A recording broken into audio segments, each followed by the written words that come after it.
evening, ladies and gentlemen. Welcome to Race City, USA, Concord, North Carolina for tonight's kickoff to our doubleheader of iRacing action. My name is Chris Graham with the National Racing Network. It is a pleasure to have you joining us this evening.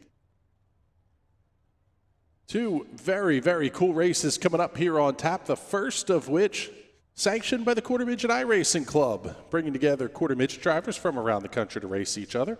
All participants tonight range in age from 5 to 16. So this one, again, this one is for the kids.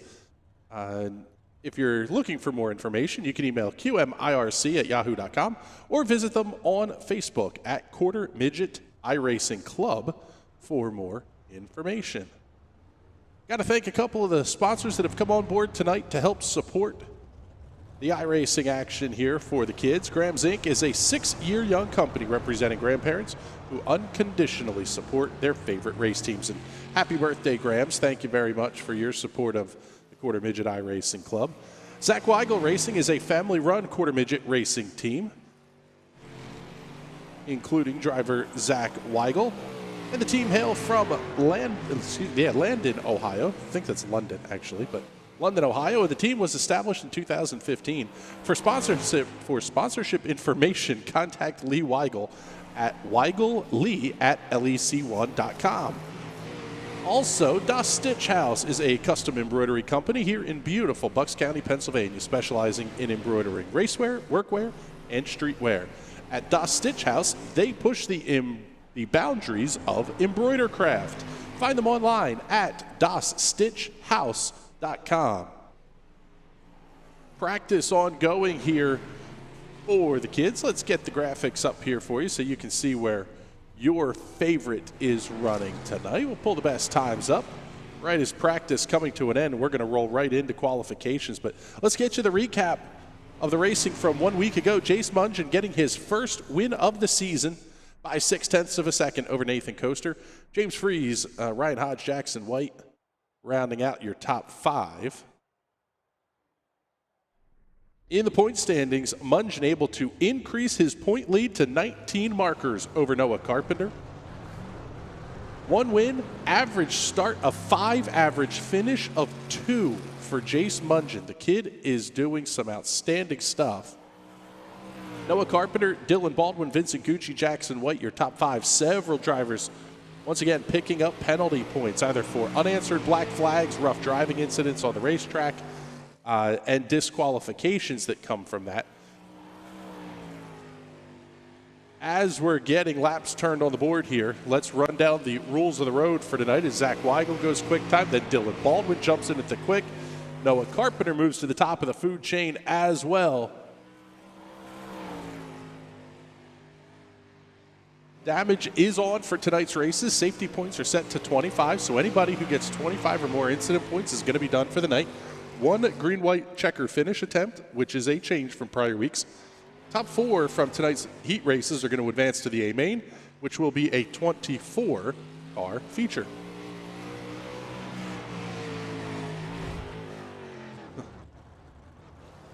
See, who was that? Not even sure who we were focused on there, but wadding it up on the infield tire here. Nathan Coaster finishing his run. He moves to the top of the charts at a 14:55. New quick time right at the buzzer. Jace Mungen jumps in quickest on the racetrack as he finishes his run at a 14:54. 14.54 seconds for Jace Mungen. Nathan Coaster, Dylan Baldwin, Noah Carpenter, Seth Stenzel, your top 5. Still have a couple of cars that haven't taken time yet. Well, now down to 1 car.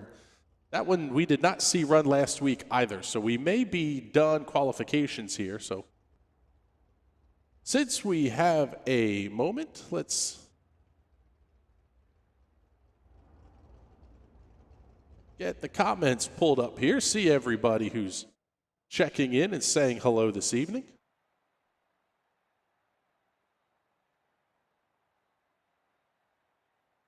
Miss Tiffany Tires checking in saying, hi, Chris. Hey, hello. How are you? It was great to talk to you earlier today. We're going to have some fun stuff to announce with Tiffany here. Not too far in the future. We're looking forward to that one. Jennifer Kelleher checking in saying good luck to all the drivers. Jamie Deal singling one out in particular. saying good luck, Titan deal. Seeing Jack Zione, Jake Moyer checking in as well. Thank you, everybody, for tuning in. Some of the drivers that are participating are watching here on the broadcast. I want to remind everybody, if you're watching on Facebook, you can support the National Racing Network by sending stars our way, and that's a pretty inexpensive and easy way to support what we're doing here. Also, you can support the National Racing Network on Patreon at patreon.com/National Racing Network.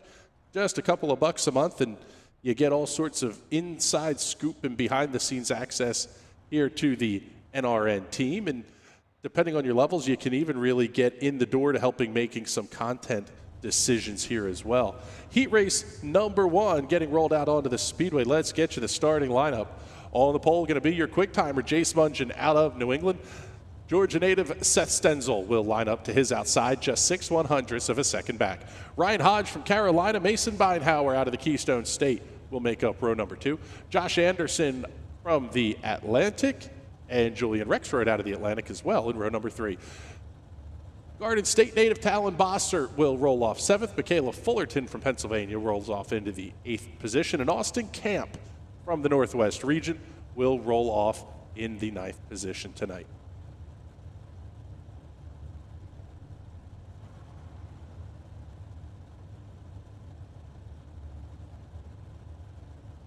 One of the cooler racetracks they're going to visit here for the 305 sprint cars.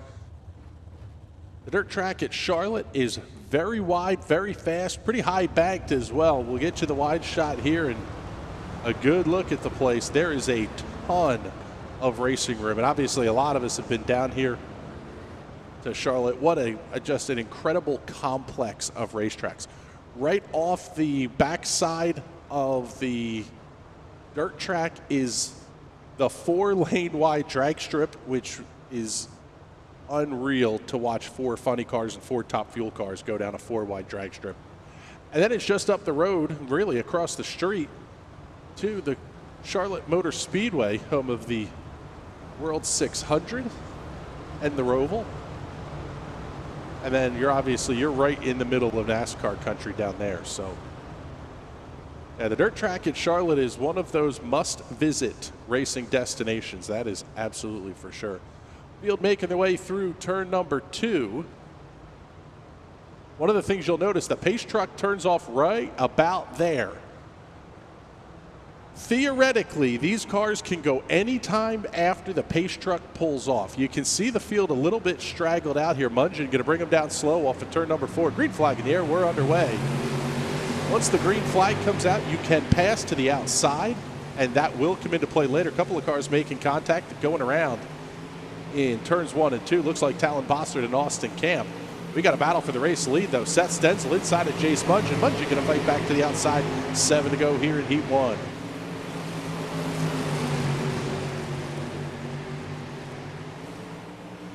Almost making a little contact there on corner entry.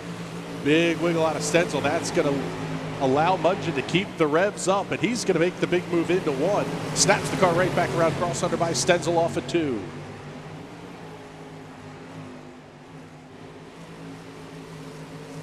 Six to go here at heat race number 1. Now 5 laps remaining in this first heat race. Field pretty well single filed out, and everybody seems to be playing nice and holding their own here.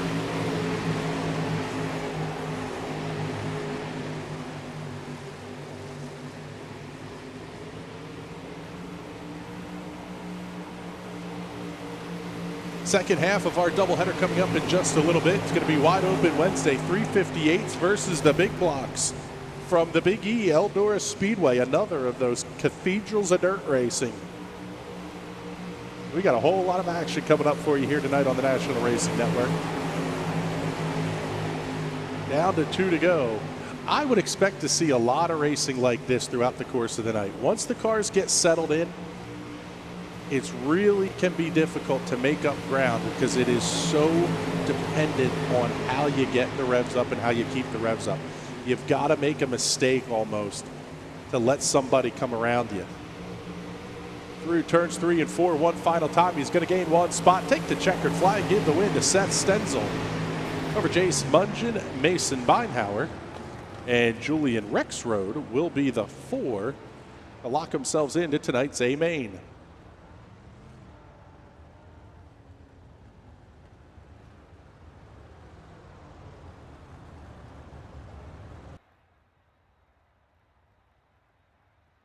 Get you the results here from heat race number 1.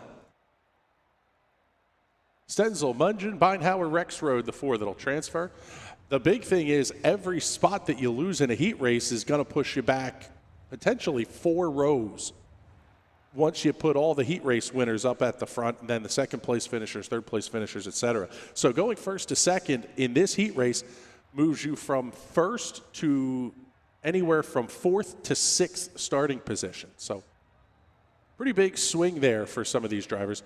Get you the grid for heat race number 2 as they start to roll off. Nathan Coaster and Nicholas Chaber Jr. on the front row. Vincent Gucci out of New Jersey and Andrew Bogus from Michigan in row number 2. Landry Deneen from Ohio and Matthew Goslin from Pennsylvania in row number 3. Larry Kelleher and Jocelyn Darensing in row number 4. And David Camden, who did not take time and did not get into the field for this one either. So David Camden will be a DNS all the way around for this one. Pull up some of the comments here. Lillian Schaefer checking in. Saying go Gavin. Roger Thompson saying hello on the YouTubes. Nice new car wrap, Jace. Let's go for 2 in a row. Yeah. Good looking ride there for young Mr. Mungen. Dave Oysterd saying, go Dylan Baldwin, Grandpa says to be fast. Yeah, that's always a good way to get the night started here with the family checking in. Go Vinny, Larry, and Logan from Connor Mirabelli. And we'll get one more in here. Mindy Harris saying good luck. Adriana and Damian. Fields making their way off at turn number 4. Green flags in the air. We're underway here in heat race number 2. Coaster going to be your early race leader. Gucci, big right side up into the 12. He's going to move to the inside, try to take the lead. Here comes Nick Chaber Jr. back to the inside. 3 wide drag race down the front straightaway. Not much of a gap there. And they're going to keep going all the way around this big wide racetrack. You can see it. There's a ton of room for these kids to run. Chaber's going to grab the race lead. Gucci holds on to second, but Coaster now going to try to cross back under off of turn 2 down the back straightaway.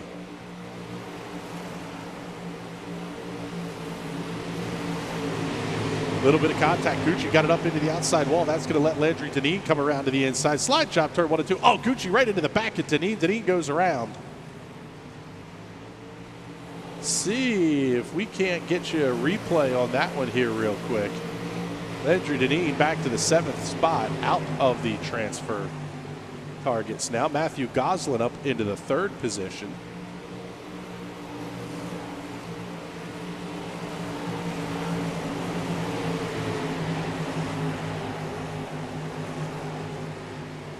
Got a battle heating up for the race lead here as well. Coaster going to slide under Chaber through turns 3 and 4. A little bit of right side romance. That pushes him up the racetrack. Nathan Coaster going to be your race leader. That time by as we're down to 2 to go.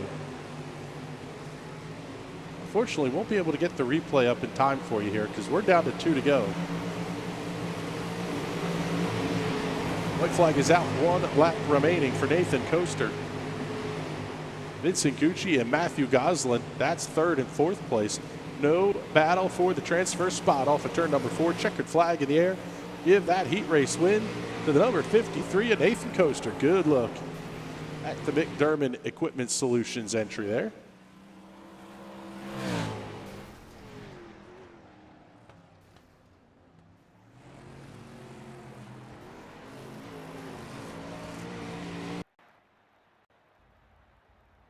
And there are your results from Heat 2. Coaster, Chaber, Gucci, and Goslin, the 4 that'll transfer. Larry Kelleher, Jocelyn Darensing, Landry Deneen, Andrew Bogus, all going to head to the Consi tonight. Grid for heat race number 3 on the racetrack now. Dylan Baldwin out of the Mid-South and Pennsylvania native Gavin Krupp on row number 1. Jackson White from New Jersey. And the power plant, Logan Watt from Pennsylvania in row number 2. Camden Hibbett out of Ohio. Dylan Cotu from New England in in row 3. Titan Deal and Jax Whitmer, Pennsylvania and Carolina native respectively, will make up the 4th and final row.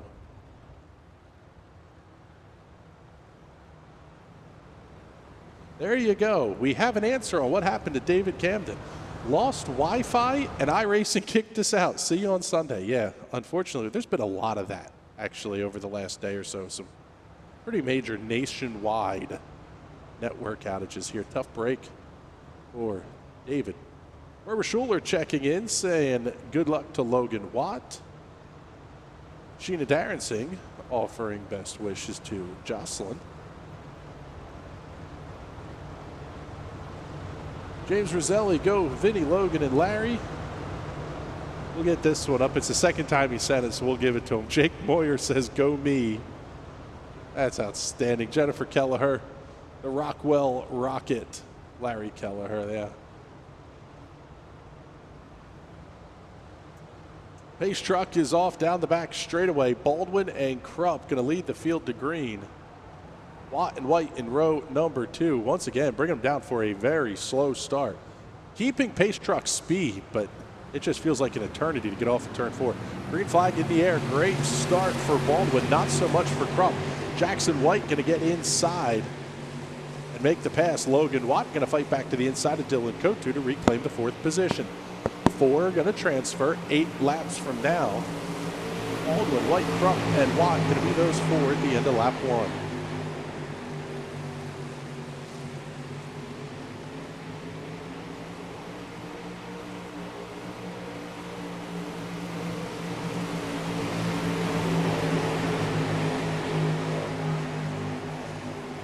Watt going to be under attack from Dylan Cotu in turns 1 and 2. Watt running a little bit higher line, brings it down to the inside. He's starting to make up some ground on Gavin Crump. Crump in the Abreu Vineyards, blue and yellow, number 24. They're also pretty rapidly catching Jackson White in the 99 as well. We're going to stay right here as nobody's close to leader Dylan Baldwin. He's out by 0.6 of a second at the front of the field.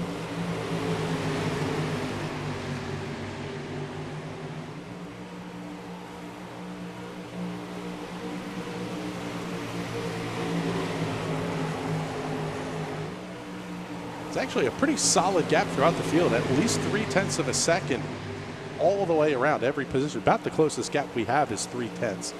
That's between Watt and Crump.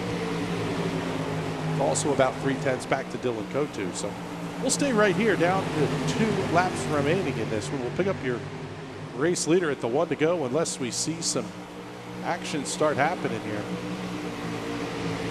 Nothing coming yet. White flag is out, 1 to go, and there is your race leader, the 67 of Dylan Baldwin, making his way through turns 3 and 4. And without a bobble, Dylan Baldwin picks up the win here in heat race number 3 over Jackson White, Gavin Crump, and Logan Watt.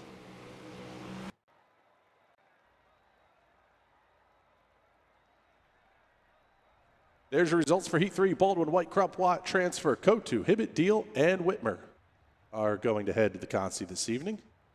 Grid for Heat Race number 4 going to be 8 cars. Noah Carpenter and Zach Weigel will lead the field to green.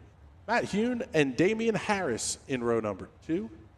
David Milazar, Logan Mears in row 3. Caitlin Stradley, or Peanut Stradley, and Jake Moyer in row number 4.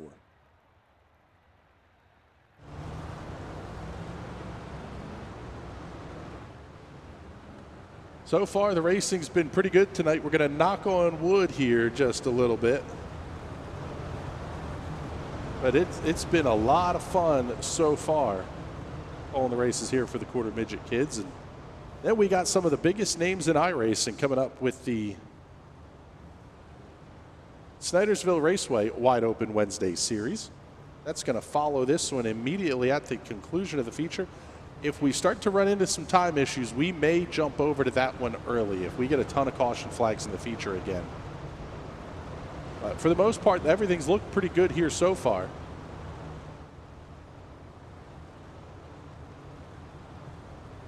And at this point, these kids now know the damage is on and they've only got 1 fast repair. So you really don't have a lot of time that you can make a mistake. Yeah. Comment from Jennifer Kelleher saying, knock on wood. Yes, absolutely. Off of turn number 4, pace truck is in. Field really spaced out, green flag in the air. Good start at the front of the field. Going to be almost side by side into one. Carpenter able to grab the early lead. Weigel thought about getting to the inside, side by side battle for this third position as well. Oh, big contact. One car going around. That's going to be the 20 of Damian Harris. Tough break there. Let's get you the replay here real quick. Hot Shoe Raceway instant replay number 1 of the night. Going into the corner, it looked like Matt Hune slid up the racetrack just a little bit. You saw the back end snap out. Unfortunately, that means Damian Harris goes for a ride. We go back to live racing here. Noah Carpenter and Zach Weigel going to battle for the race lead over Matt Hune and David Millizar, top 4. Starting to check out just a little bit here from 5th place, Logan Mears. Here's the 31 of Matt Hune right behind him. The 19 of Millizar. Mears catching back up. Oh man, big bobble off of turn 4 those. We're down to 4 to go. Seems like the curse of the announcer may have struck there just a little bit, so we won't tell these guys they're doing any good. What do you think, folks? Down to 3 to go. Carpenter with a third of a second lead over Weigel.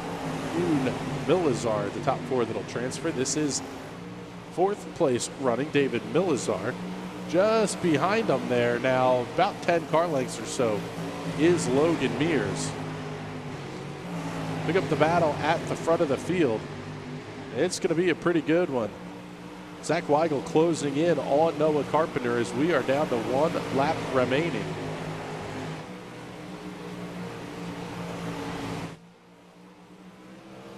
Starting to catch up on Damian Harris.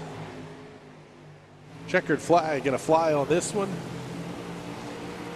Heat race win goes to the 42 of Noah Carpenter over Zach Weigel, Matt Hune, and David Millizar. Nice to see these kids get the cars stopped without running each other over and junking a bunch of stuff into turn 1, 2. The same cannot be said for our group that's coming up here next. Some of the older guys like to have some fun there junking race cars, but doesn't always look good on TV. Heat race number 4, Carpenter, Weigel, Hune, and Millizar, the 4 that'll transfer. Mears, Stradley, Moyer, and Harris all heading to the Consi. Looks like we have 1 Consi. Yep, because we have a C main on the results page, which means this is going to be the B main with 4 heat races. We've locked in 12 cars. We are going to take 12 of the 17 scheduled starters here tonight, and let's get you the starting lineup on this one. There's your front row, Ryan Hodge, and the Rockwell Rocket, Larry Kelleher on row number 1. Dylan Kotu and Logan Mears are going to make up row number 2. Row number 3 will have Jocelyn Darensing and Josh Anderson. Peanut Stradley and Camden Hibbett in row number 4. Michaela Fullerton and Landry Deneen in row number 5. Row number 6 will have Titan Deal and Jake Moyer. Row 9, Talon Bossert and Andrew Bogus. Jax Whitmer and Damian Harris in row 8. Row 9, Austin Camp and David Camden. And Camden once again going to be did not start here tonight. This is the B main, and we are going to get ready to go racing here. 15 laps the distance on this one. Oh, hearing from race control, only 9 from the Consi. Not totally sure how that math is going to work, because I thought we had 24 in the feature here. But we'll see. Pace truck is off. Field's getting ready to go green. Kelleher and Hodge on row number 1. Green flag in the air. The start's going to be a good one, unless you see a penalty for Larry Kelleher, but the start looked good. It'll be interesting to see if anybody does not advance for not answering a black flag on that one. But like we said, once the pace truck's off, it's go time. Caution flag on the speedway, caution flag number 1 on the racetrack. Take a look if we can see what happened here. Trouble Essentially for Andrew Bogus. See if we can see what happened here. Oh, he got pretty hard contact. They were bouncing off each other. Bogus gets upside down. Heavy contact, wild ride for Andrew Bogus. That is each and every time going to bring out a caution flag, but lands it on all four wheels. The rule for the series is if you flip, you got to pit, and there it is. Larry Kelleher appears to also be pit side as well. Yeah, there you go. I think that's your answer. Larry Kelleher getting the penalty for the jump start on this one. He got the black flag, and that's going to move Dylan Kotu up to the front of the field on this one. It's a tough break for Kelleher because the rule says you can go, but you can't necessarily go, if that makes any sense. You're kind of stuck in this limbo of the leader went, the leader didn't go. As soon as the leader gets on the throttle heavily, the race is on and you're good to go. However, I believe the series rule is you have to wait for the green flag. So you have to stay doubled up and wait for the sim to call green, and that's when you can go on the initial start. From here, all of these restarts, it is going to be an absolute free-for-all. They're going to be single file, as you see. Go-to to the inside. Here comes Hodge to the outside. That's going to open a big door for Josh Anderson to look inside. Go-to Anderson, Hodge, your top three.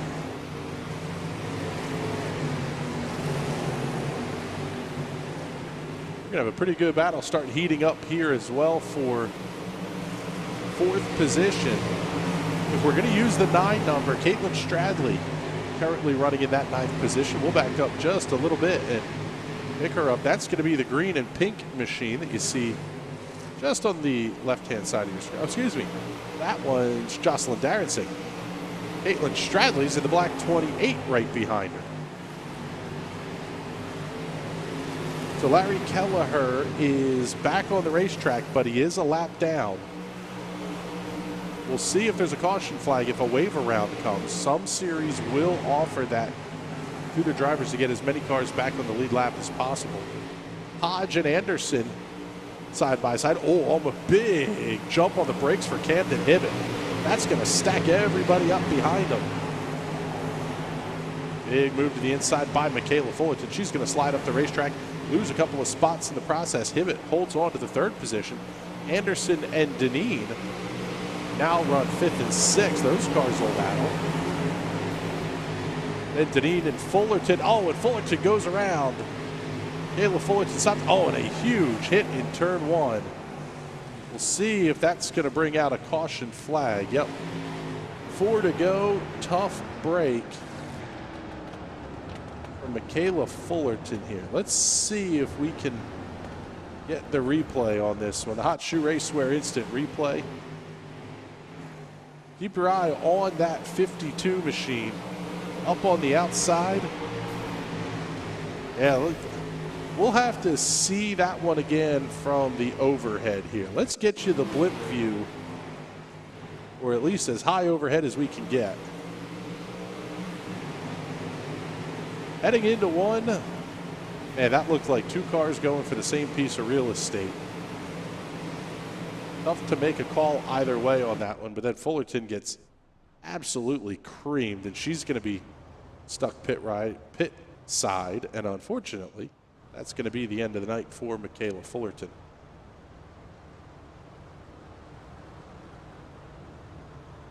There's Dylan Kotu, your race leader here in tonight's one and only B main. Ryan Hodge running in the 2nd position.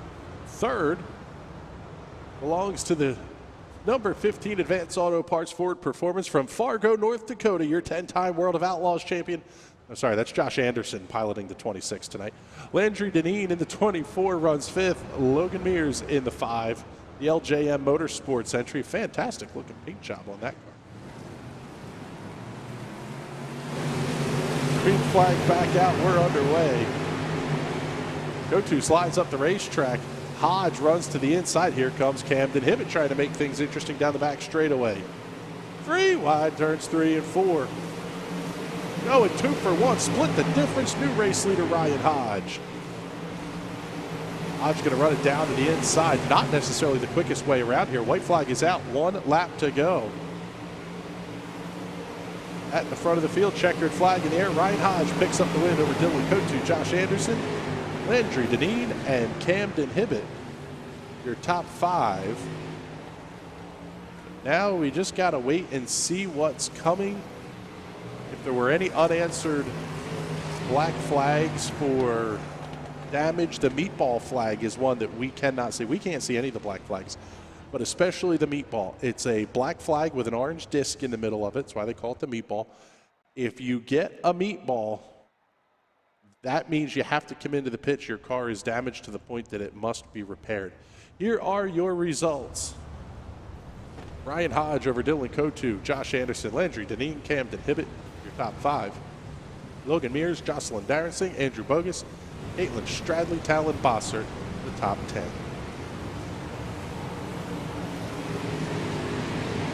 So with that, let's get our one and only commercial break of the kids run out of the way here. You are watching the Wednesday iRacing doubleheader right here on the National Racing Network. I'm heading out, man. You want to ride? No, I got my car, but I actually really need to go to the bathroom. Dude, are you okay? I am definitely buzzed. Yeah. I think I will take this, and I will take that ride home. If there's one thing every car guy hates, it's cleaning the garage.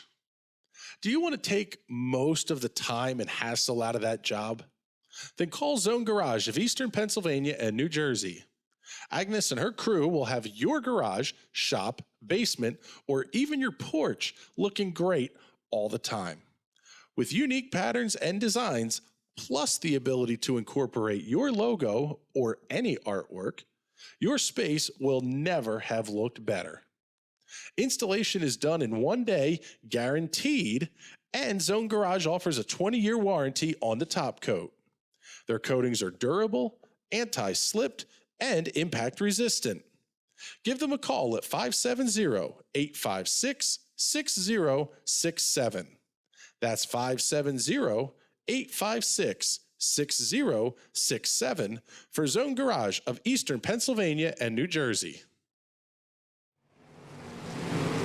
All right, everybody, welcome back here to the dirt track at Charlotte.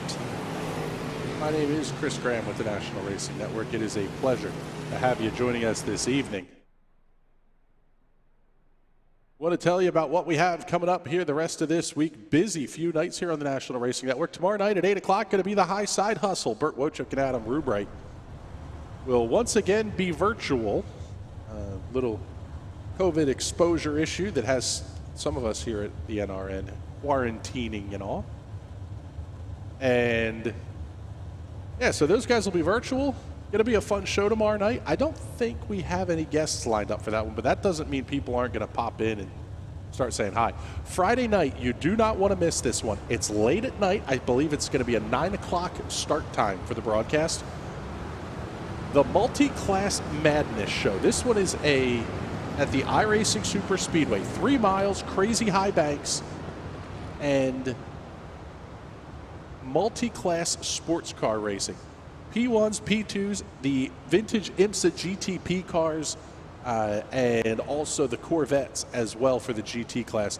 4 classes that are distinctly slower than the one behind it, than the class ahead of it, I guess you would say. So the P1s, way quicker than the P2s, et cetera, et cetera.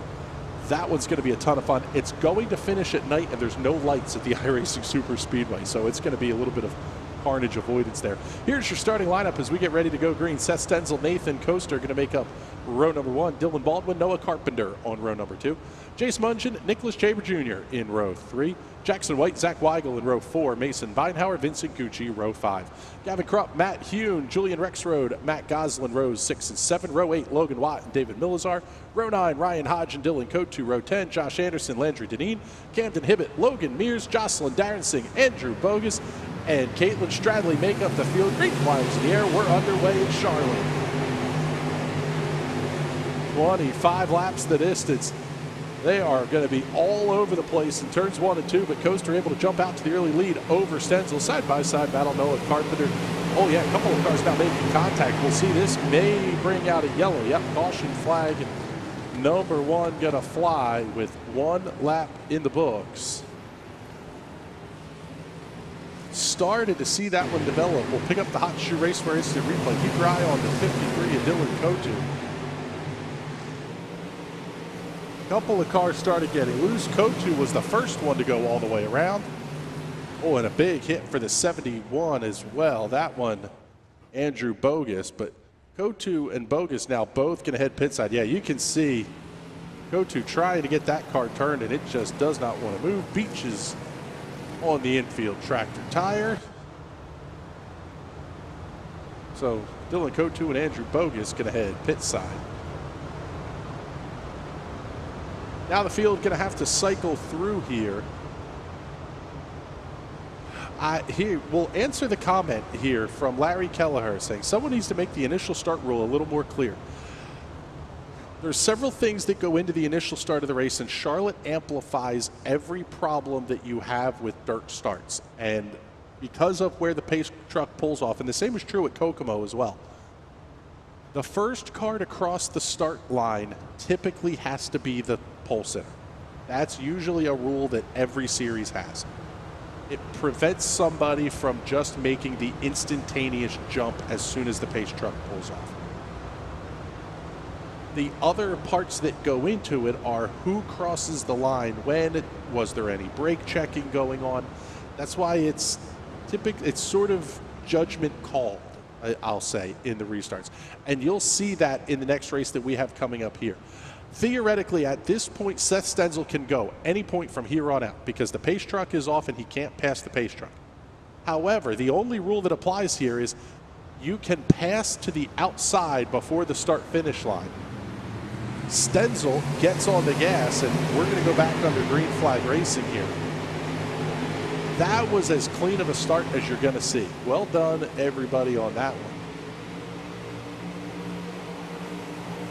Stenzel slides high in 3 and 4. That's going to let Nathan Coaster get to his inside. Oh, one car coming out of the pits. Kotu comes out of the pits right in front of the field.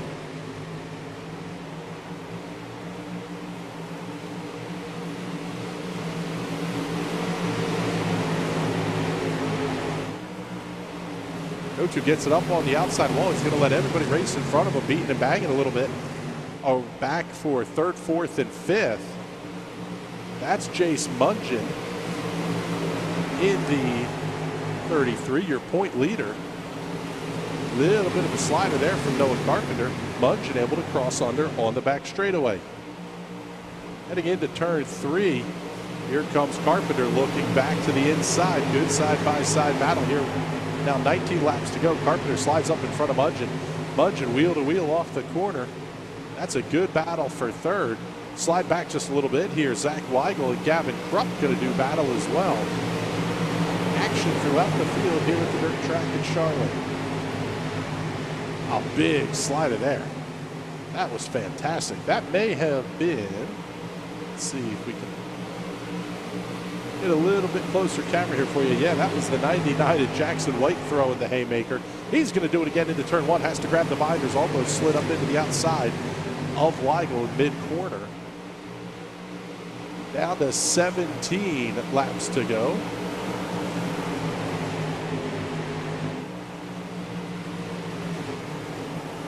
There's the front of the field. Nathan Coaster, Seth Stenzel. No battle there. In fact, most of the field pretty well single file. Let's head back here. We'll pick up Mason Beinhauer and Matt Hugh. They're going to be the first cars side by side on the racetrack. This is the battle for the 11th position.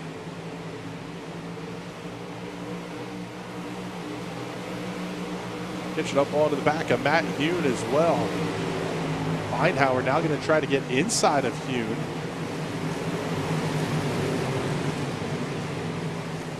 Seeing the, yeah, that's the 53.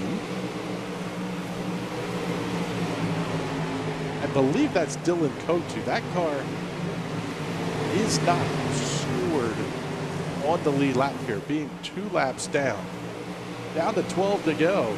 Nathan Coaster still the race leader by a second over Seth Stenzel. Top 5 all separated at least 0.3 of a second all the way through. So we'll stay with the close battles here. Slide a little bit further forward in the field. Here's the 17 of Nicholas Chamber Jr. That's the blue machine, blue, white, and black. Just behind him, the 18 of Zach Weigel. Those cars just a couple of tenths apart as well. May have had some trouble on the racetrack here because Matt Hune is off the pace and sliding back through the field. Caution flag number 2 is on the speedway. Take a look and see what happened here. That may have actually happened farther up than we think. Well, we'll take a look here. We're seeing an incident for Dylan Kotu in the 53.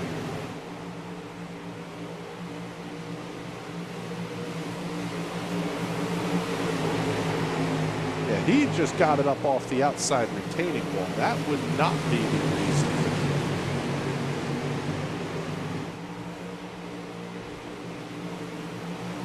So we'll come back down through our list of everything that's happened on the racetrack here. Here is trouble for Andrew Bogus in the 71. Bogus got it up into the outside wall. May have had a little help getting up the racetrack. Bounces it off the outside wall. And unfortunately, he's going to loop it around and come to a stop. Oh, right in front of the race leaders as well. You can see the rear tires spinning, so obvious damage preventing the 71 machine from moving. And that does bring out the caution flag. Good long green flag run there. Nathan Coaster not happy to see that flag.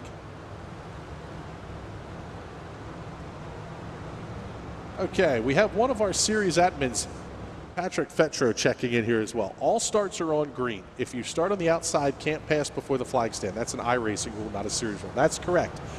The part about all starts are on green is the series rule there. And quite frankly, I think it's a good one, especially when you're talking about some younger kids being driving. Stay in line, hold your position until you see the green flag. That's a generic rule that they're going to talk about at every quarter midget track. Back to green flag racing. Inside at 10 to go here. Nathan Coaster, caution number 3, going to fly right away. Take a look and see what happened here. That may be trouble for Jace Mungin, your points leader. Keep your eye on the black 33. See if we can see what happened to Jace. Oh, he got a little bit of help going around there. Oh, tough break for Jace Mungin. He's going to head to the back. And will restart now in the 22nd position. That will have implications in the points. He was only 19 markers ahead of Noah Carpenter. And with Carpenter running third, either second or third, that would be enough to give Noah Carpenter the points lead on this one. We'll see if there's going to be any penalties issued for the contact. I don't necessarily think you would. It was kind of looked like a racing deal to me, but same thing. This place is so wide, but there's still an optimal line to be running in here.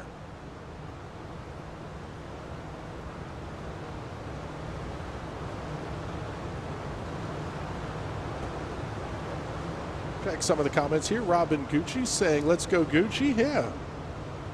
Michael Esterly checking in as well, saying good luck, Jocelyn. So to kind of finish up the discussion on the starts here, you'll see the race leaders head to the top, and they're going to run towards the outside wall the entire way through turns 3 and 4 because it prevents somebody from coming around you once you get on the throttle. Green flag back in the air. You're going to see it here. Here's Carpenter looking to the outside of Stenzel as they make their way into turn number 1. Stenzel's going to hold it down to the bottom. Krupp and Baldwin there as well. Stenzel going to really run the low side. Slide job 3 and 4. Whoa, new race leader Seth Stenzel Coaster going to cross him over down the front straightaway. Contact! Oh, they're going around at the back of the pack. Stenzel's involved. Oh, there's a huge mess in turn 1 and 2. Let's take a look here and get back to the yellow flag. Kind of unfortunate. We sort of, I don't want to say expected to see that happen, but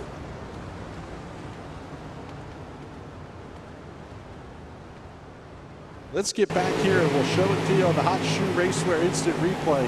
Stenzel, Krupp, several cars making contact. Drivers meeting turn 2.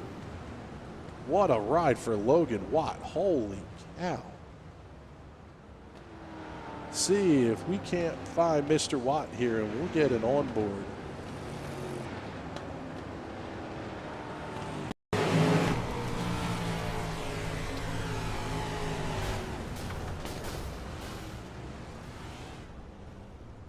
Nowhere for Logan Watt to go, but how's that for an ugly sight in your mirror here? Or in your front visor, I should say. And that changes everything. Gavin Krupp, Zach Weigel now pit side. Julian Rexroad, Dylan Kotu pit side as well. Andrew Bogus out of the race. He's the only car currently listed as out. Everybody else looks like they are still on the racetrack and on the lead lap. If you were able to drive it into the pits, you can take the fast repair. Everybody gets one, kind of for just these types of instances where you have the big mess and nowhere to go. So I will say good call by the series officials to put that one, give that drivers that. Now 7 to go. Seth Stenzel going to be your race leader. Green flag back in the air. We're underway. Coaster looks inside. Oh, a little bit of bagging wheels with Stenzel. That's going to let Dylan Baldwin come into things as well. We're going to bring the caution flag right back out again. We'll take a look see if we can see what happened here. Trouble on the racetrack for Jackson White, it may have been. White is the 99 machine. Oh, clips the infield tire, got up and over. The infield tractor tire strikes again. So Jackson White going to be pit side now because he got upside down. He does have to.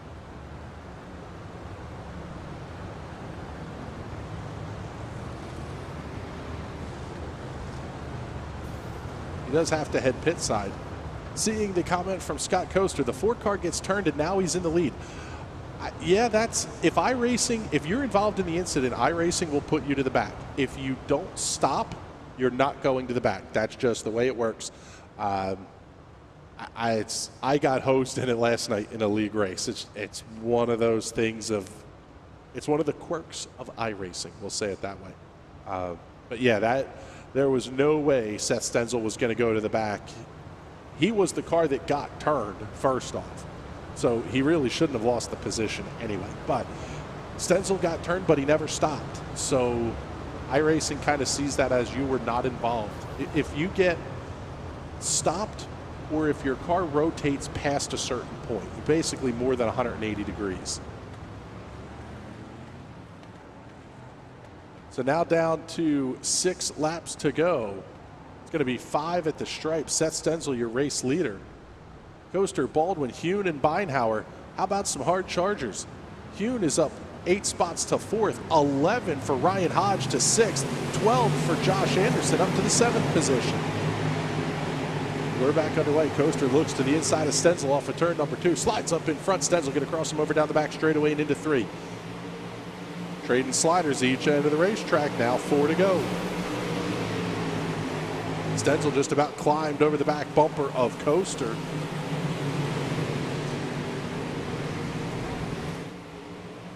Oh, they almost made contact.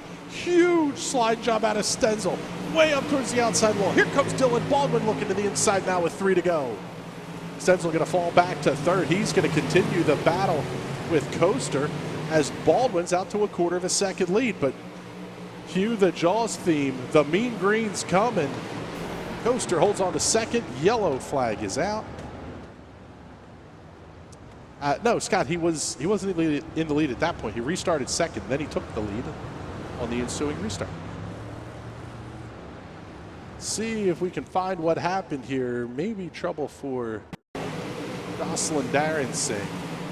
One car slow and off the pace down the front straightaway. Oh, Jackson White just way over driving the corner in the 99. Pretty big mistake there out of the 99. Several cars getting up and over. And again, with the points penalty that comes from ignoring a black flag or a meatball flag, you're going to take yourself out of contention completely in the points. Not sure why we're seeing Seth Stenzel as the race leader here, but that's an iRacing timing and scoring thing. Something to bear in mind, folks, is that there is no way to change a position +1, -1, that kind of deal. Your only options that are available to the race administrators is leave them where they are or give them what's called an EOL penalty, or end of line. So if you wanted to drop one driver, so for example, if you were to, the race control says, nope, we're going to flip 1 and 2, you have to EOL the entire field, and it just makes everything an absolute mess. So 3 to go, going to be 2 to go this time by the start-finish line. Looking for green flag to come out here. Oh, what a move outside by Nathan Coaster. Stenzel just didn't get going.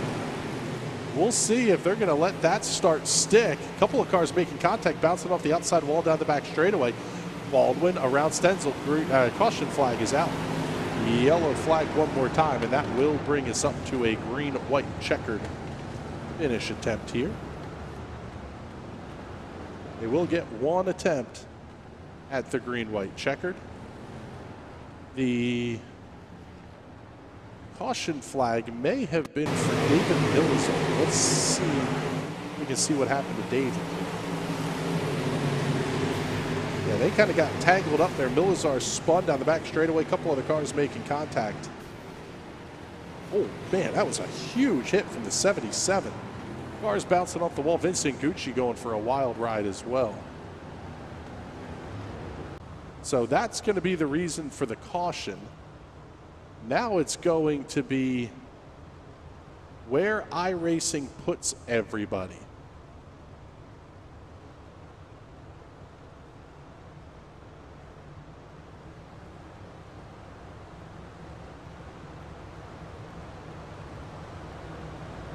Coaster's going to be your race leader.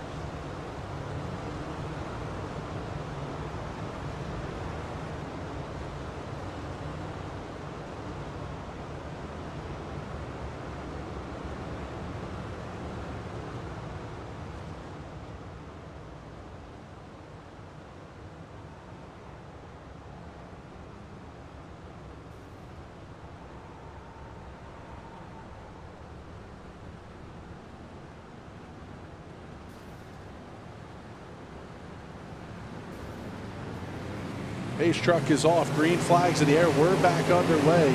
Nathan Coaster is going to be a race leader into one. Oh, Stenzel got to him. 4 tires are better than 2. Stenzel's going to go around. I would imagine that's going to bring out the caution flag. Yes, it will, as they wad up a bunch of cars into it. But, folks, there's your race leader. Dylan Baldwin should be, at least could be anyway, your leader here. It's either going to be Nathan Coaster or Dylan Baldwin picking up the win here. We'll see who iRacing is going to score. I guarantee you these two are going to cross the start-finish line side by side. But a tight run to the finish. We'll see this race end under caution after one attempt at a green-white checkered finish.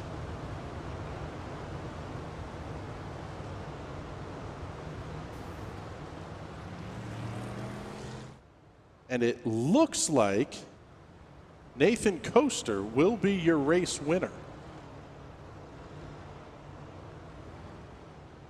And again, this is all subject to post-race penalties, a little extracurricular contact there. Don't think that was necessary. Yeah, that's going to be your winner.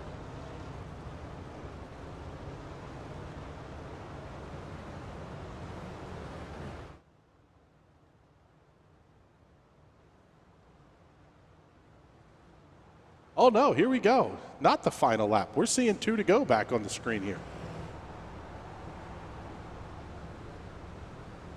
Oh, this is the attempt at a green-white checkered, I guess. The green flag's going to go back in the air. White flag is out. 1 lap remaining.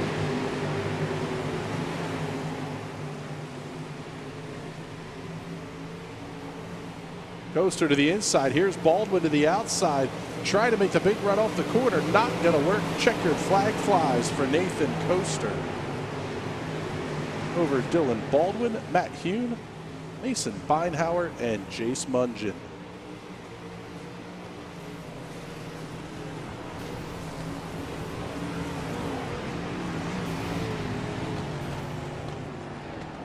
Get you the results here quickly from our feature, because then it's going to be time to get the commercials out of the way and head on over to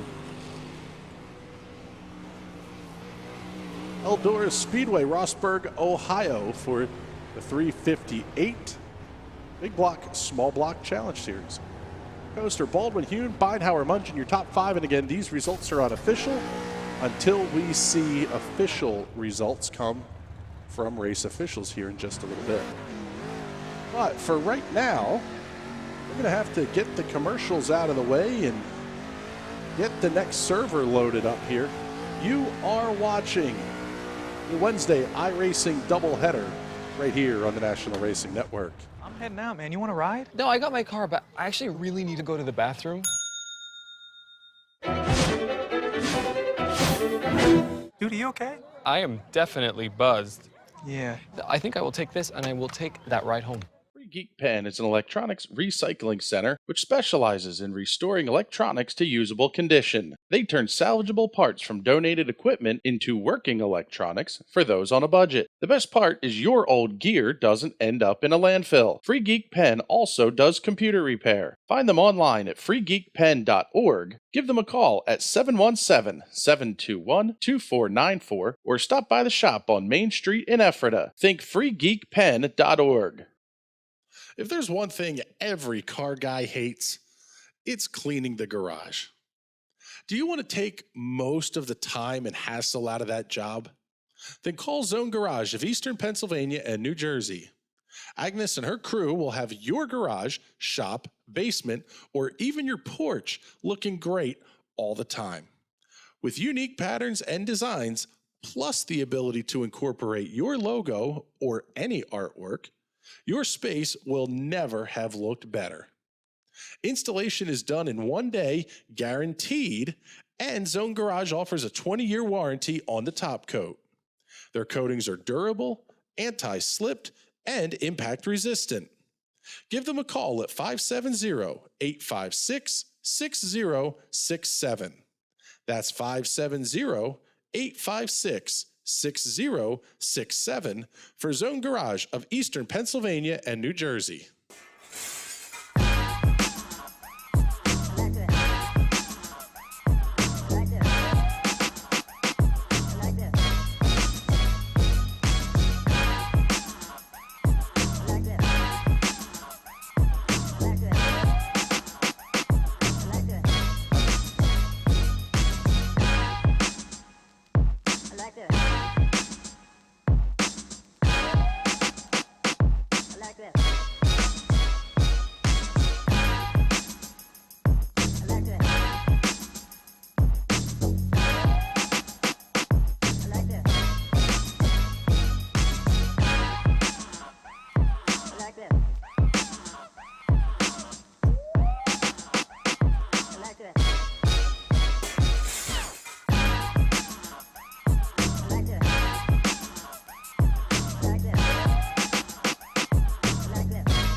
600cc Performance. Our roots run deep in CC racing. A leader in fuel injection, dyno tuning, wiring, and diagnostics. With over 15 years of experience in building and tuning, you can count on us to get you to the winner's circle. Whether it is diagnostics, sales, or service, 600cc Performance is your source for everything CC racing. Find out more at 600ccperformance.com. All right, everybody, welcome back. How about this one? You're going to get to see the full show for the Snydersville Raceway Wide Open Wednesday Series.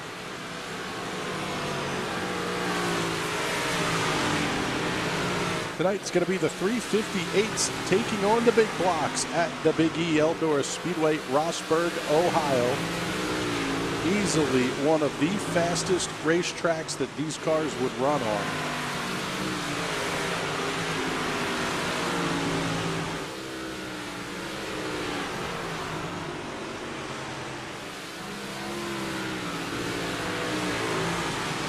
This is the Snydersville Raceway Wide Open Wednesday Series.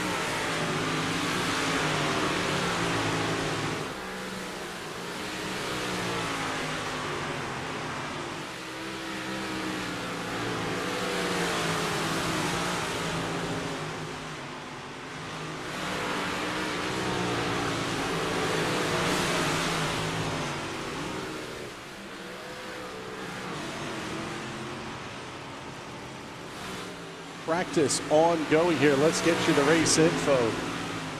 Just under a half mile oval here in Rossburg, Ohio. It'll be a nice night for racing out here. Conditions look good. It is going to be very, very obvious who has what car, especially when we come down to feature time, as the big blocks will be on the fence and the small blocks are going to have to run the inside. It is too wide and too high bank around this place for the 358s to have any sort of advantage on the high side. And we'll see how that develops over the course of the evening, but keep your eye on that one. Qualifying being done in groups. Loud and Reimer going to be the quickest out of group number one. Excuse me, practice, I should say. We'll pull up the race info screen here as we'll get you the best times for everybody. Reimer quickest at a 1661, 1682 for Logan Dontonville. Harold Klump, Isabella Van Orden, Talon Carter, the top five in that group. Coming up the rest of this week, we talked about it a little bit during the Quarter Midget iRacing Club event, but tomorrow night, the high side hustle, Bert Wojcik and Adam Rubright back on your airwaves. And let's see here. Hearing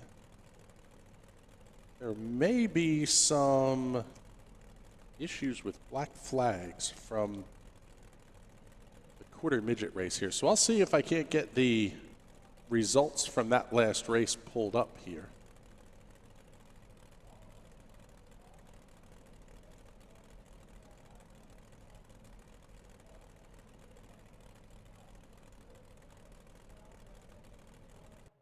Logan Rumsey going to move to the top of the speed charts. 16:59 best time for Logan Rumsey.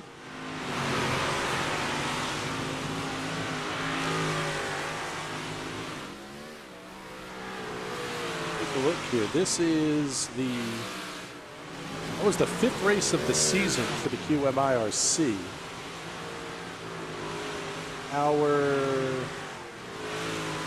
Not showing anybody disqualified for incident points. A couple of cars were close, but we are seeing cars that were sent to the back of the field.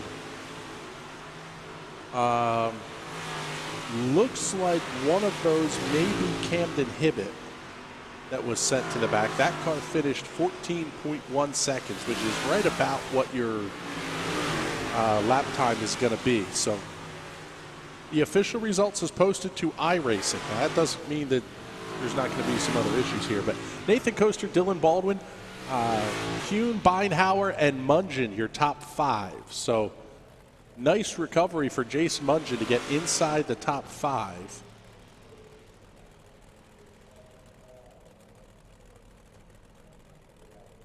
And that's the best we can tell you from what we can see on the timing and scoring info. So keeping our eye over here now, we have, trying to get our best times up here, but it doesn't want to show them for you. Logan Rumsey's going to be quick at 16:52, 16:62 for Loud and Reimer, so already a tenth of a second, first to second. Aiden Borden in the 777. Third quick, Doug Smith and Tyler Manigue, your top 5. Cars out on the racetrack for the next group include the 027 of Cody Walsh, who's going to jump up to third quick, as well as Steven Snyder Jr. moving up to the 4th quick in the 021. There's Snyder making his way through 3 and 4. That plain white car in the 021. And this should be the final group to take time here on the racetrack.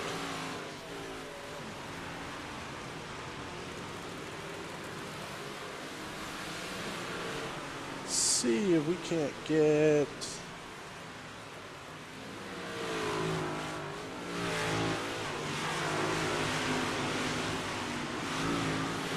our communications setup opened up here so we can hopefully try to talk to some of the drivers participating here in tonight's events.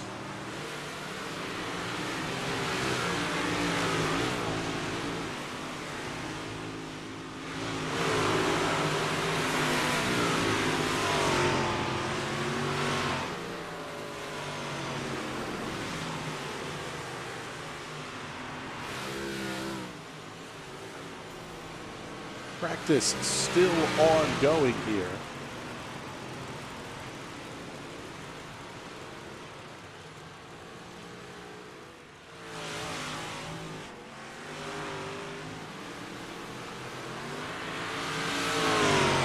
Still Rumsey, Reimer, Welsh, and Snyder, your top 5.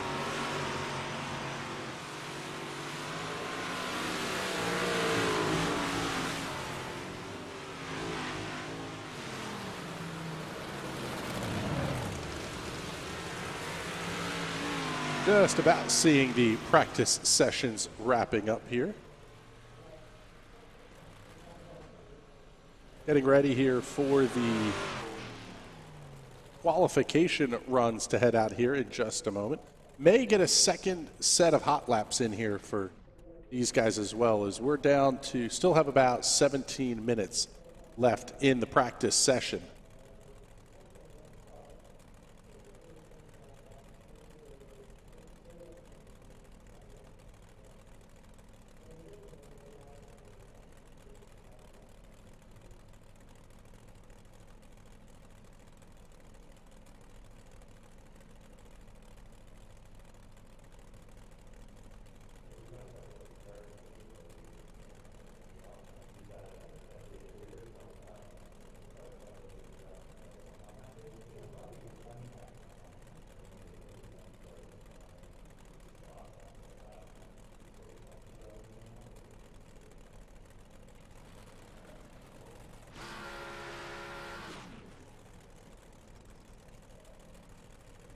Looking to see, I don't see anybody who is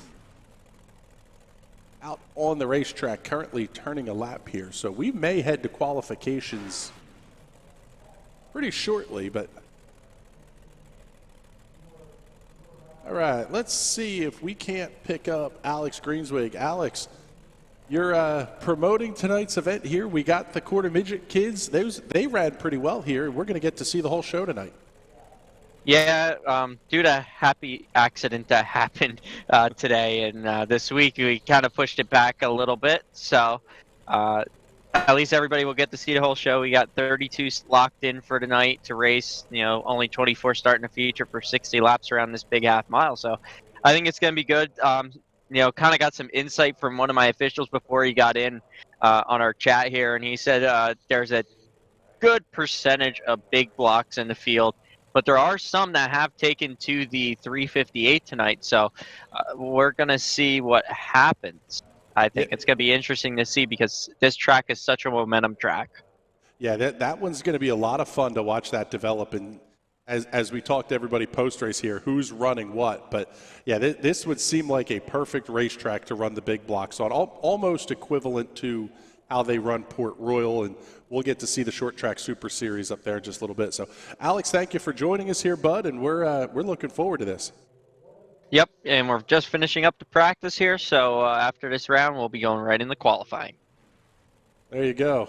Time to start qualifications here shortly once we get through this one last group of cars. Taking a look, let's see. Yeah, only one car has not taken time yet, and that's Chris Kurtzel. Now we're getting another group back out on the racetrack. And these cars will be turning their final set of laps. There's the 141 of Logan Rumsey.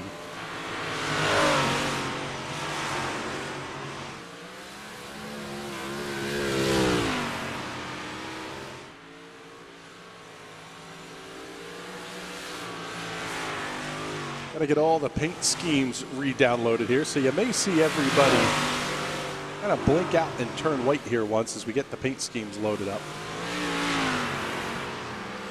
Yeah, Rumsey's going to be your quickest so far to 16:52, still a 10th up over Loud and Reimer. As we'll get this last group of cars run through. I have to say a big thank you. Let's make sure we got the graphics all up and ready to go here. Hi, Pressure Washing and Painting, providing the Hard Charger Awards for tonight's events and all of the events in the Wide Open Wednesday series. There you go. There's a look at the 41 of Logan Rumsey. Knew something wasn't right there, seeing a black and red 141. So let us know in the comments where you're watching from. Hope you're enjoying the show tonight.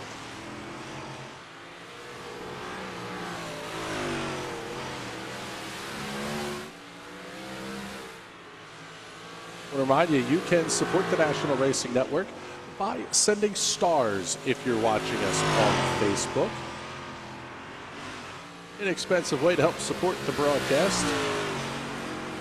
And I'll tell you what, it is beyond time that we get the big blocks out here to Eldora. These things just look so darn cool on this racetrack.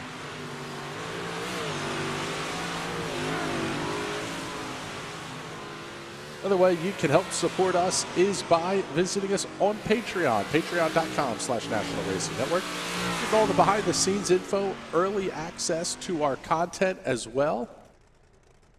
As you see Logan Rumsey go for a tumble here down the turn to banking. Yeah, you can support us on Patreon, patreon.com/National Racing Network. Get you, like we say, the behind-the-scenes access and all that kind of fun stuff as well. Don't forget to like us on all the socials as well. Facebook, YouTube, Instagram at National Racing Network. You can also like us on Twitter at the NRN TV. And the High Side Hustle's there as well. You can check out the High Side Hustle on Twitter at highside_hustle.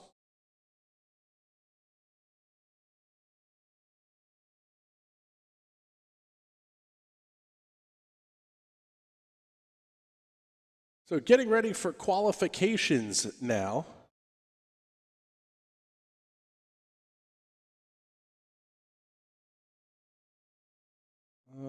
We may have lost. Yeah, we lost our iRacing connection here. So let's do this. We're going to take a short break while they qualify. We'll get the connection to iRacing back up. And we'll be back here in just a minute. You're watching Wednesday night iRacing doubleheader and Wide Open Wednesday here on the National Racing Network.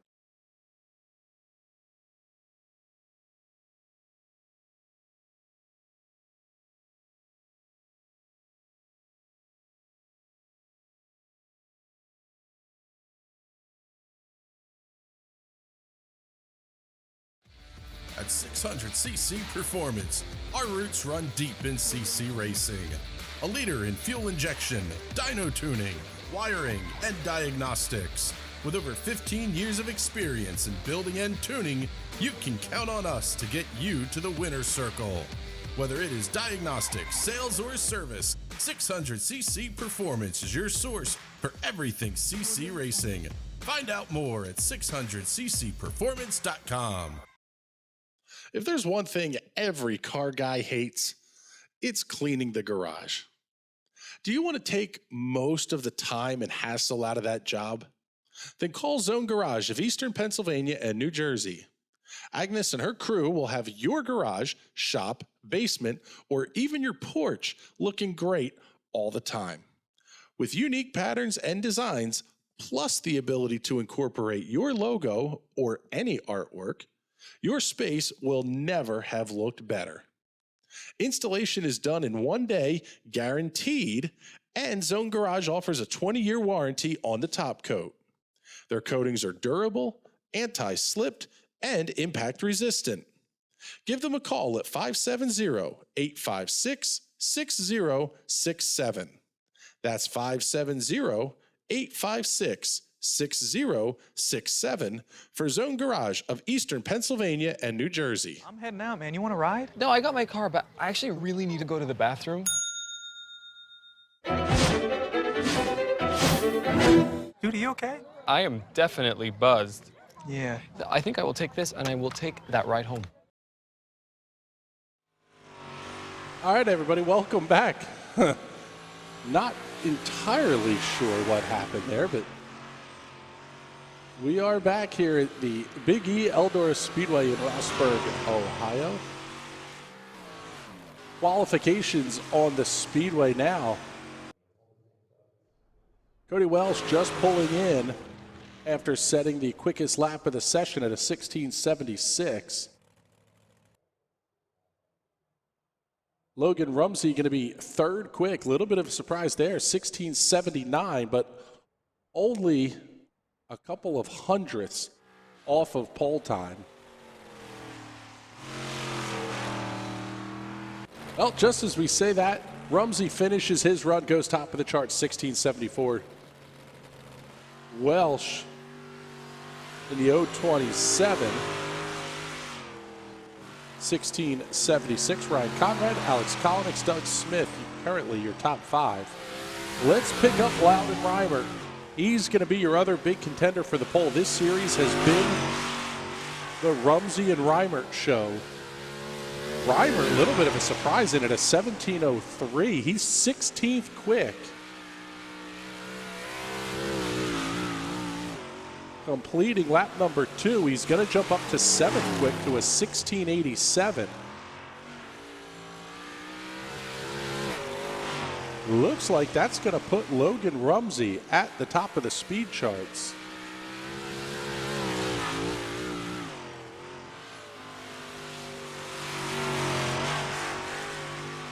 There's all of your qualifying times. Pick out your favorite where they are. Get some of the comments here. Harry Yone saying he's checking in from Wood Choppertown, Pennsylvania. Thank you very much for joining us. 42S Summers Racing saying, let's get it, Ryan Cummings on YouTube. Thank you as well for joining us here. Yeah, that's going to close up qualifications here for the 358 Big Block Showdown at the Big E.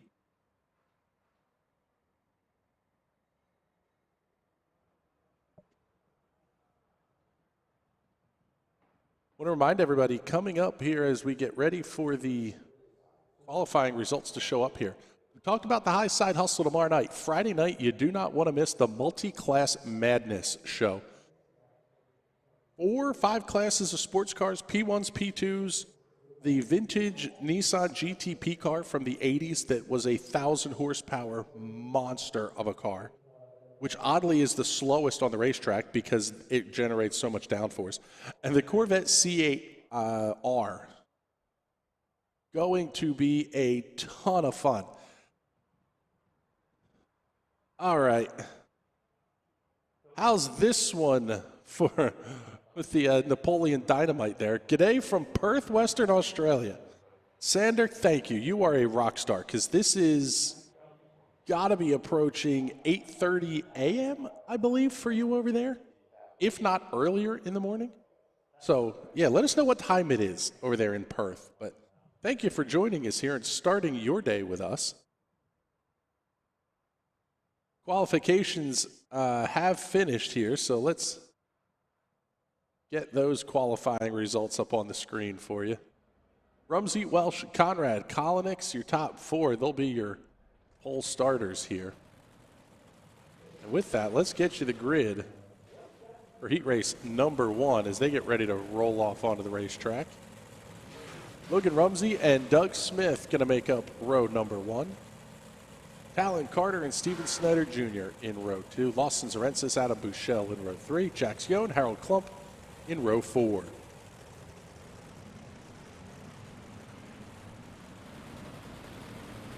Eight laps in distance on this one. There you go. There's our answer here. It is currently 9:30 a.m. over there in Australia. So they kick off the weekend with some big blocks at the Big E. That sounds like a fantastic time to me.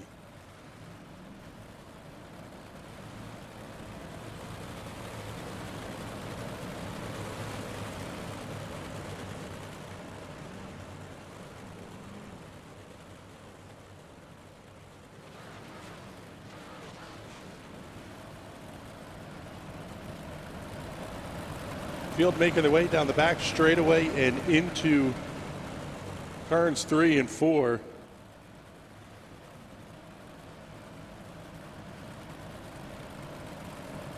Getting ready to go here. Smith trying that high line on Rumsey. We'll see if it's going to make any difference. Green flag in the air.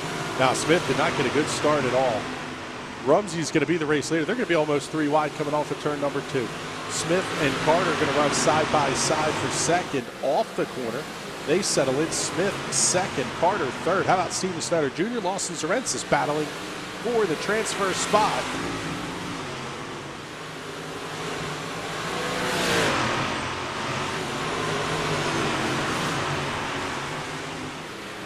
Oh, Steven Snyder Jr. got it up into the outside wall. He pounds the outside retaining wall. Spins it around and clears off the racetrack. Tough break. Steven Snyder Jr. going to head to the consi.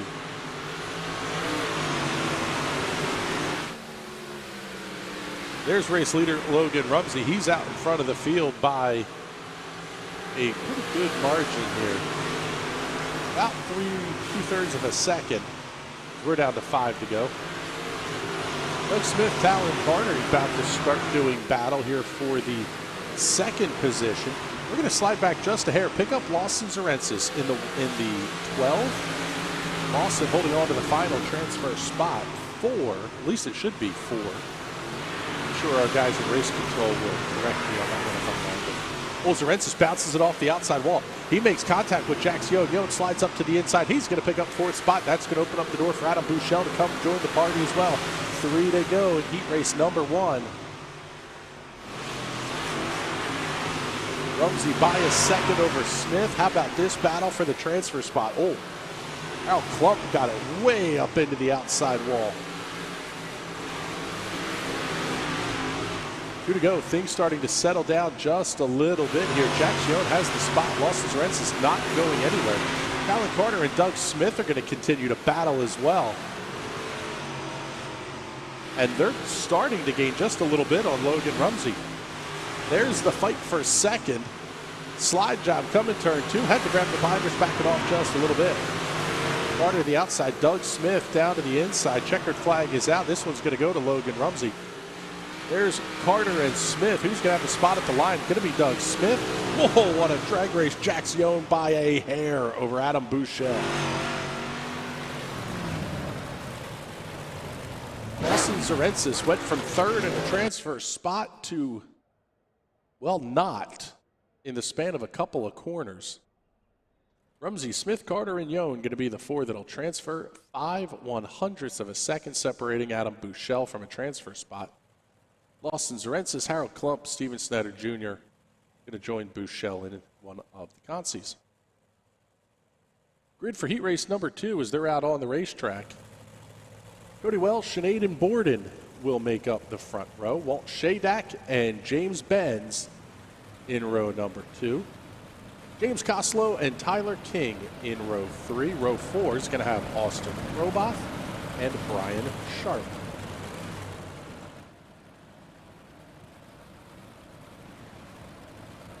Very excited to get to show you the whole big block, small block showdown here from the Eldora Speedway.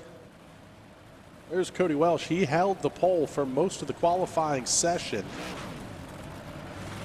His outside Aiden Borden. You'll get to hear Aiden on the Slide Up podcast featuring Joey Amantia. The big show. Already working. A couple of interviews in the books here. Aiden was his usual humorous self in this interview. We'll say it that way. You're not going to want to miss the premiere episode of the Slide Up podcast coming in just a couple of weeks. Once again, 8 laps the distance. Welsh and Borden on row 1. Benz and Shadak in row 2. Koslow, King, Krobot, Sharp. Green flags out. We're underway. 3 wide, beating and bagging back through the pack. This is going to be the 14 of Walt Shadak on the outside, the 97 of James Koslow to the inside. That's the battle for the transfer spot. Here comes Krobot and Sharp. They want a piece of this as well. Shadak able to clear Koslow. James Benz in the 68 able to get around Koslow, but they're going to be side by side into 3. It's going to be the battle for the 5th position. Just outside the transfer spot. Benz has it. Koslow catching back in pretty quickly. Walt Shadak running a really low line off the corner.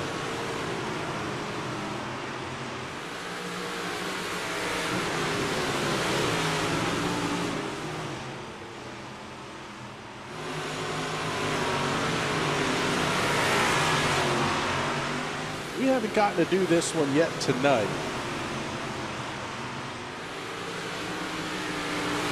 Start on board with race leader Cody Welsh.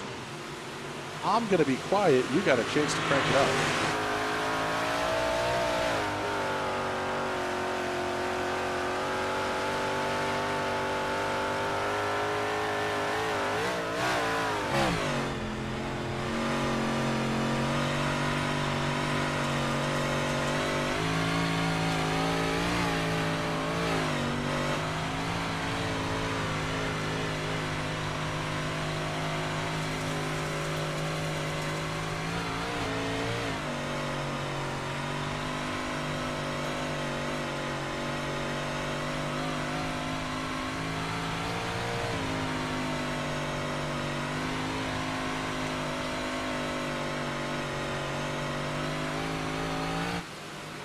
Down to 1 to go. Cody Welsh going to be your race leader off of turn number 2.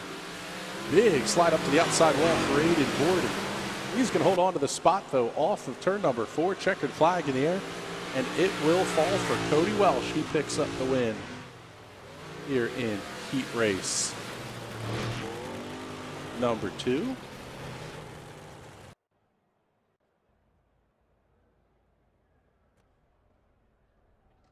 Welsh, Borden, Shadak, and Benz, the 4 that'll transfer. 1 second back, Tyler King in 5th, Austin Kroboth, Brian Sharp, James Koslow, all heading to tonight's consi. Heat race number 3 will have Ryan Conrad and Loudon Reimer making up the front row. Logan Dontonville and Tom Arts in row number 2. Chris Crane and Xavier Sprague in row 3. Jared Rarig and Jordan Cox in row number 4.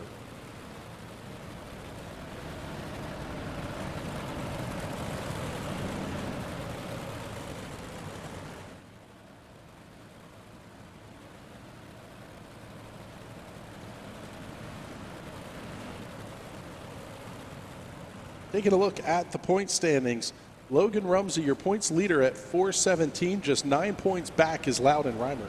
Kyle Smith, Talon Carter, Chris Kurtzel, the top 5. Paul Mancini, Adam Buchel, Alex Kolonix, Cody Welsh, and Jasper Zigafus complete the top 10 on this one. Total of, well, more than 58 cars, a little more than 60 actually, have competed in at least one race this season.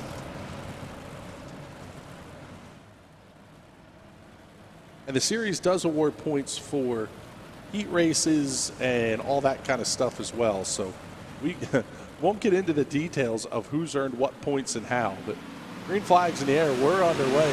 What a start for Reimer. He's going to jump out to a 3-car length lead as they got into one. But Conrad able to make a lot of that gap up. How about this? Dontonville, Arndt, and Sprague going to be 3 wide on corner entry into 3. Dontonville holds the inside. Sprague splits the difference. Arndt's up on the outside. Tom Arndt's going to be doing battle now with Chris Crane. Tom Arndt's in the 17. You see him running the inside line.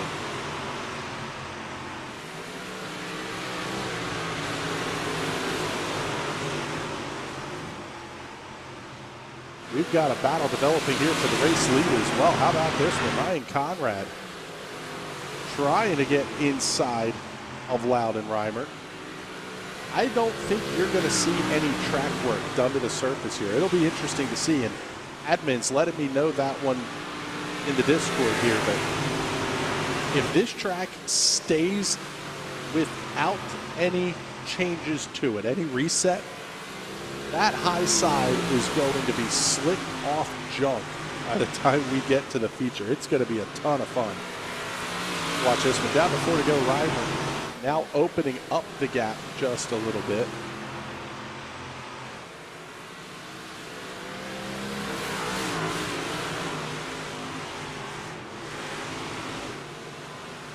There's your gaps up there on the screen for you. Reimer, Conrad, Dontonville, and Sprague, your top 4, and no battle for the transfer spot. So we'll stick right here with the battle for the race lead. Down to 2 to go. Reimer, Conrad, Dontonville, Sprague, your top 4.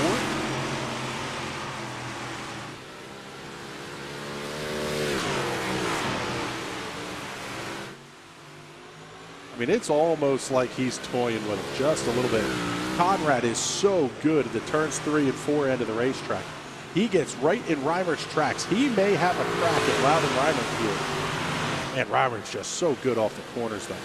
Just no space to open that gap up. Reimer covers the inside lane, takes the checkered flag. Made that one look easy by half a second over Ryan Conrad. Whole lot easy. It looked easier than it was, that's for darn sure.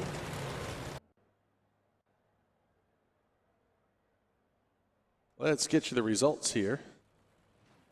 And let's pull up one of the comments here, because Deb Smith checking in. Asking what car? I'm not sure, but Deb, thank you for joining us. Deb, one of the best in racing reporters in the Northeast. Very cool to have you tuning in tonight. Thank you for joining us. Reimer, Conrad, Dontonville, Sprague picking up the transfers. And let's get you the starting grid here for heat race number 4. Alex Kolonix and John Diotti, New York and New England on the front row. Chris Kurtzel, Tyler Manigue from the Keystone State in row number 2. Gavin Krupp, Greg Sager in row 3. Row number 4, Ryan Cummings and Isabella Van Orden. Interesting to see United States under Greg Sager. I didn't think there was a United States group here. Greg, tell me what that is, either in the Discord or in the comments. That one's pretty interesting. Should be our final heat race. I think Alex told us in the pre-race we had about 32 cars. So this should be our final heat race of the night, and then we're going to head to the consies. All in all, pretty speedy night of racing here as we're 10 minutes shy of the 9 o'clock hour on a Wednesday night. We'll be just getting ready to wrap up the high side hustle tomorrow night about this time, and we'll be getting ready to go on air on Friday night. Really looking forward to the multi-class madness race. I don't even know. It's the January night of sports cars is what the organizers are calling it, because the race is going to finish in the dark at a racetrack with no lights. And I don't mean like Daytona, how it's sort of lit up from all the stuff around the racetrack. There are no lights on this racetrack. So, yeah, that one's going to be fun. 4 wildly different speed cars on the racetrack. And a very good payout as well, actually. I believe it's going to pay either $1,000 or $1,200 to the series champion. They're going to run once a month throughout the 2021 calendar year. And a whole lot of money going out the door there. So that was going to be cool. Green flag in the air. We are underway here in heat race number 4. Colonix able to hold the early lead and quickly head to the top side. Little bit of a bobble towards the inside of the racetrack. That was Ryan Cummings. He's going to lose a spot. Well, he's picked up 3, though. Biotti able to get around Krupp. They're going to run side by side into turns 1 and 2. Sliding up the racetrack from Biotti. Krupp going to put something to the inside. Big move out of Cummings in the 27. That car going to slide towards the back. Colonix running away with things so far.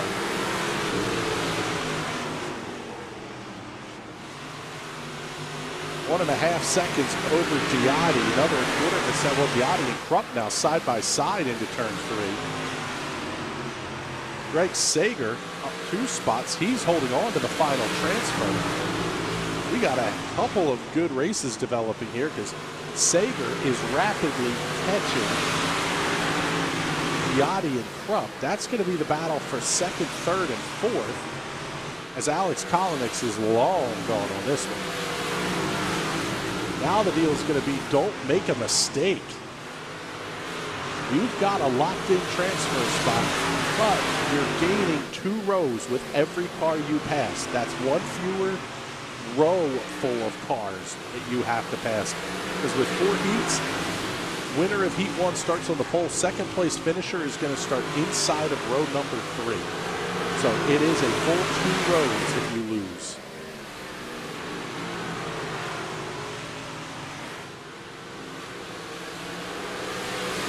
Good battle here, down to 2 to go. Colonix checked out. Biotti, Sager, and Krupp all within a half second of each other. Sager has the spot. Here comes Krupp looking to the inside through 3 and 4. Not going to be quite close enough to make the attempt at the pass there. We're down to 1 to go. Let's pick up your race leader. Haven't talked about him, haven't barely showed him, but through turns 3 and 4. 22 of Alex Colonix picks up an absolutely dominant heat race win. 3.6 seconds, the margin of victory over John Biotti. Greg Sager, Gavin Krupp going to be your 4 that transfer.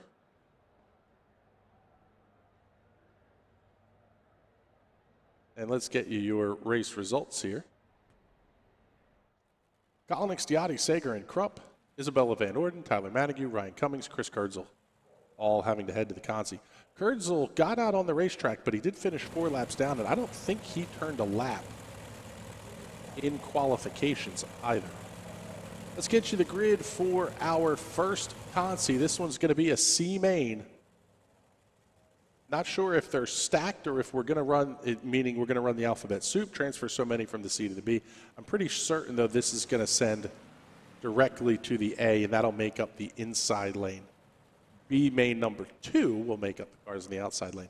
Tyler Manigue and Harold Klump will be on row number 1. Tom Arntz and, Brian Sharp and Tom Arntz in row number 2. Ryan Cummings and Steven Snyder Jr. in row number 3. James Koslow and Jared Rarig in row number 4. Chris Kurtzel will be the 9th and final starter here in tonight's first consolation race. Yellow flag laps do count in this series. We're going to run, I believe, a 60-lap feature. But the caution flag laps count in that one, so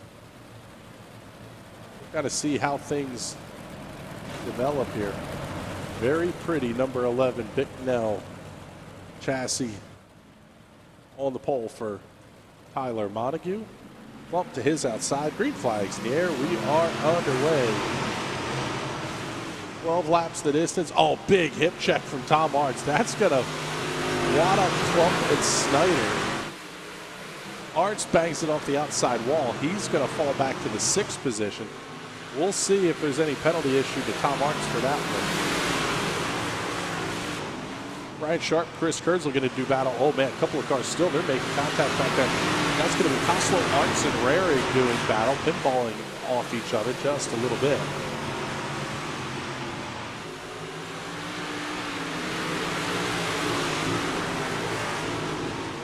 Expect to see a lot of this in tonight's feature event. The big blocks high on the outside retaining wall, while the small blocks run the inside. There's just not enough power in the 358 to keep up with the big block on the outside.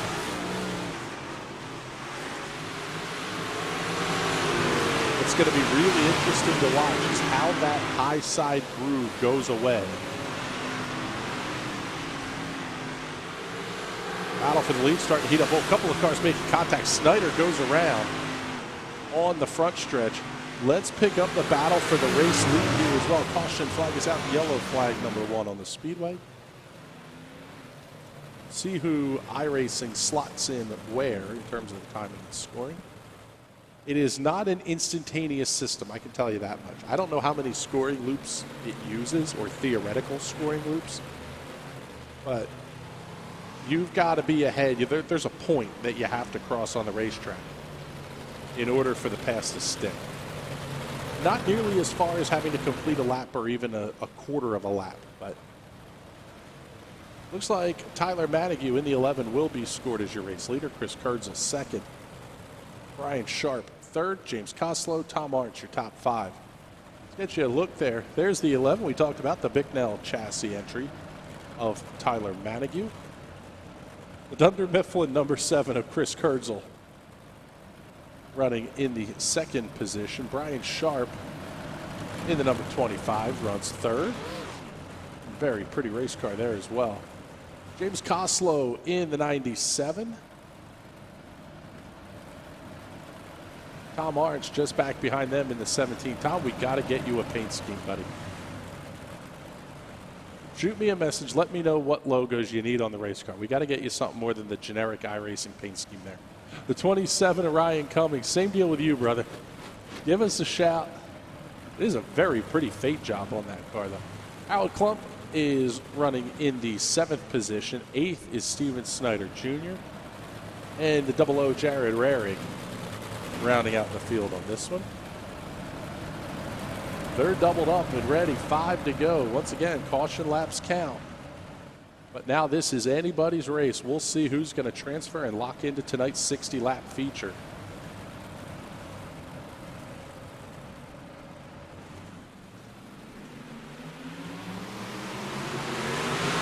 Flag back out. Manague going to grab the early lead. Koslow going to get it way wound up on the outside. Here comes Kurzel to the outside. He's going to run the middle lane on it, too. Pushing hard to the outside, running that center groove. New race leader at the line, Chris Kurzel, and here comes James Koslow trying to make the highest line work.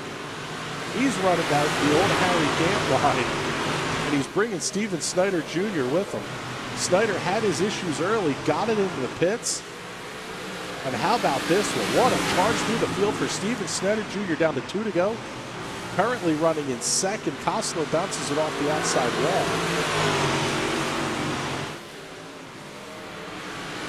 Chris Kurzel going to be your race leader, making the inside lane work. As Koslow continues to run the outside, white flag is out, 1 lap to go. Snyder thought about sliding up the racetrack. Not going to happen there. He might try the slider in 3 and 4, though. Yes, he does. Drag race to the line. Kurzel gets the win. Snyder by 7/100ths of a second. Going to claim second. Let's get you the results here from our first consolation race. That was a fantastic duel at the end. Kurzel, Snyder, Koslow.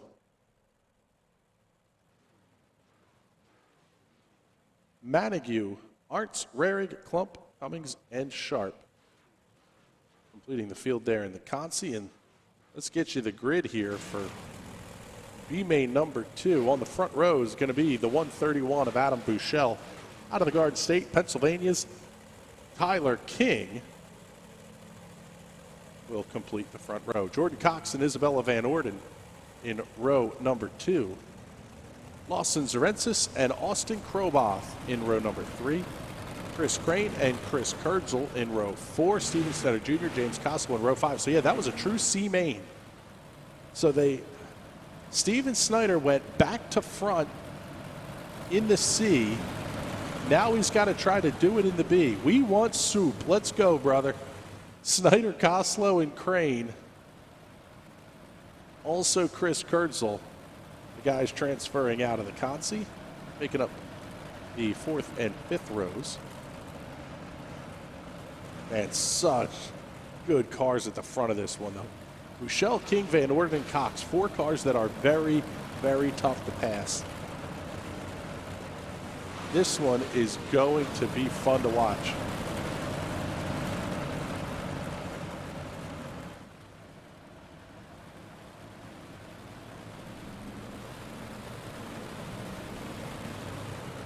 Base truck going to make the hard left-hand turn. Green flag is in the air. We are underway in the B main. Michelle grabs the early lead. 3 wide into turns 1 and 2. Steven Snyder Jr. shooting the gap. He's up 5 spots to 4th already, and we're only 1 lap in. He's going to fall a spot now back behind Tyler King. Now he's up to 3rd. What a run for Steven Snyder Jr. He's doing it the hard way, that's for sure. Cars beating and banging all over the place. Chris Kurtzel has a pretty solid run in points going here, so he's going to have to transfer out of this one. I think they're only taking 4. That's going to be my guess here.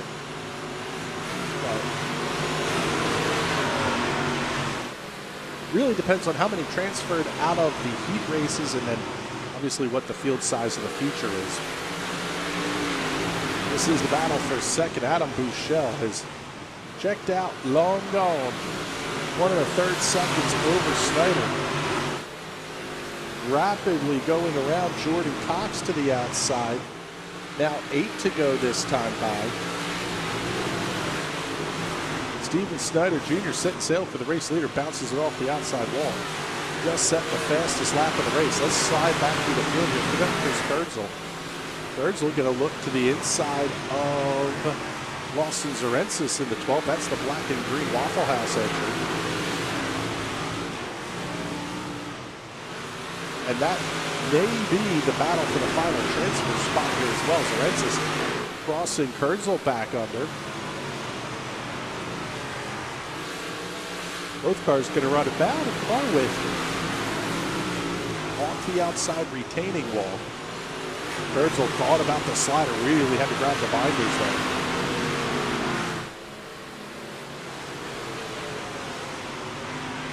Down to 6 to go here in tonight's B main. The gap is shrinking to Adam Buechele as well. Steven Snyder Jr. getting within a 1/4 of a second. We'll keep an eye on the times. If it gets that tight, we're going to cut to it. Yeah, let's go. Battle for the lead is on here with 4 to go. Buechele and Snyder. Now the gap opens back up just a little bit. Let's head back here. Lawson Zarensis, Chris Kurtzel fighting for the 4th position still. Kurtzel really running the inside lane. I mean, he's almost scraping the front bumper on the inside retaining wall. Oh, what a hip check. Zarensis shoves Kurtzel out of the way. And Kurtzel might have trouble because that car slowed heavily. Oh, now there's going to be contact almost going around Jordan. Who was that? Yeah, that was Tyler King getting around Kurtzel. 2 to go. Chris Kurtzel's now fallen back to the 7th, 8th position, battling Isabella Van Orden. He may go from a transfer spot to outside looking in. Back up to 6. White flag is out. 1 lap to go. No battles in the top 3. Kurtzel looks hard to the inside, trying to make that line work. He's inside of King, trying to get inside of Costello off the corner. Checkered flag flying this time. Buechele gets the win at the line. Buechele, Snyder, Cox, Lawson Zarensis, James Costello, the top 5. Chris Kurtzel, Tyler King, Isabella Van Orden rounding that one out here. Let's get you the results from the B main. It wasn't a battle for the transfer spot, as you'll see here in just a moment, but Bouchel, Snyder, Cox, Zarensis, Koslow, Kurtzel, King, Isabella Van Orden, Chris Crane, Austin Kroboth complete the field on that one. And it is now feature time here at the Big E Eldora Speedway. Let's get you the starting grid for tonight's 60-lap feature. Front row will have Logan Rumsey and Cody Welsh. A couple of Pennsylvania natives, Loudon Reimer and Alex Kolonix out of New York, will make up row number 2. Row 3, Doug Smith and Aiden Borden. Row number 4, Ryan Conrad and John Diotti, as the fireworks and flames going off here in Rossburg. Fallon Carter, Walt Shadak in row number 5. Row 6, Logan Dontonville and Greg Sager. Row 7, Jax Yohn and James Benz, Xavier Spig and Gavin Crump in row number 8. Row 9, Adam Bouchel and Steven Snyder Jr. Jordy Cox and Lawson Zarensis in row number 10. Row 11, James Koslow and Chris Kurtzel. Row 12, Tyler King and Isabella Van Orden. 24 cars, 60 laps the distance. Lights are out. It is time to bring the action.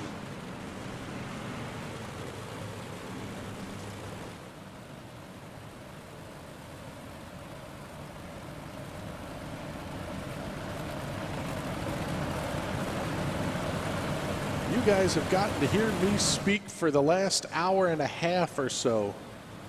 So for the start of this 60-lap feature, this one is all yours.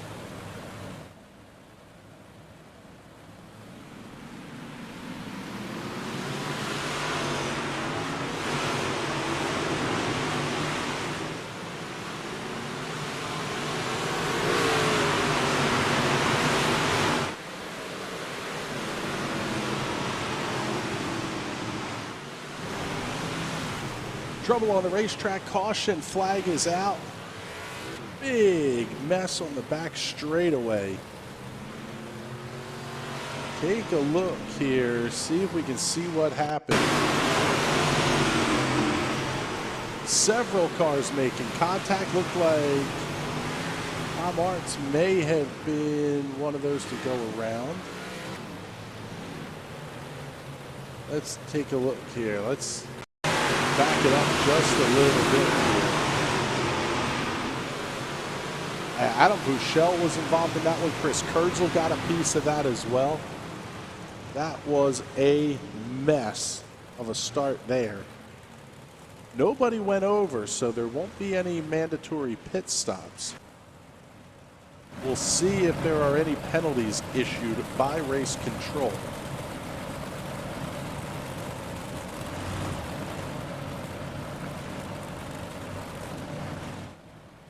Here's the front of the field. Logan Rumsey, your race leader. Got the good start. But Loudon Reimer right there on the attack from the drop of the green flag. Able to get around Cody Welsh to claim the second position.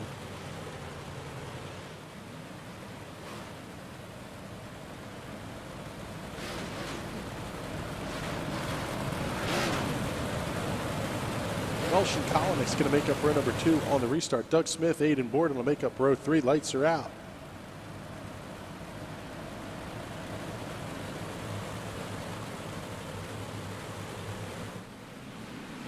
Green flag in the air. We are underway. Rumsey grabs the lead to the high side. Reimer making the inside work, but not nearly as well as he might have hoped. A couple of cars getting together towards the back of the pack. Let's show you this fight. This is a mess of race cars heading into turn number 1.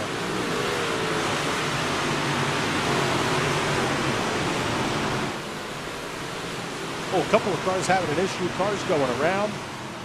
Lawson Zarensis went around. We saw that one. Yeah, that's going to be yellow flag number 2 on the event. take a look here and see where, not where the caution may have happened here. Started with Lawson Zarensis, and the one may have been Adam Bouchel bouncing off each other. Some of the car numbers here don't exactly match what we see. But yeah, a couple of cars beating and banging, getting into each other. Will bring out the caution flag with the leaders screaming around at a pretty high rate of speed here. Lap 8 of 60 on the board. Hope to see some long green flag runs here. One of the issues is when you're competing against guys like Rumsey, Reimer, Kolonix, they're going to catch you very, very quickly, especially now. I believe this may be, we'll see here, no, it's going to be a double file restart, so they did get a lap in the books. If you're going single file restarts, you're half a lap down from the drop of the green flag, or almost half a lap down. You got to go, because Logan Rumsey and Loudon Reimer will be on your back bumper in a handful of laps. You just don't have the time to give up there. So that's why you're seeing so much contact on the starts.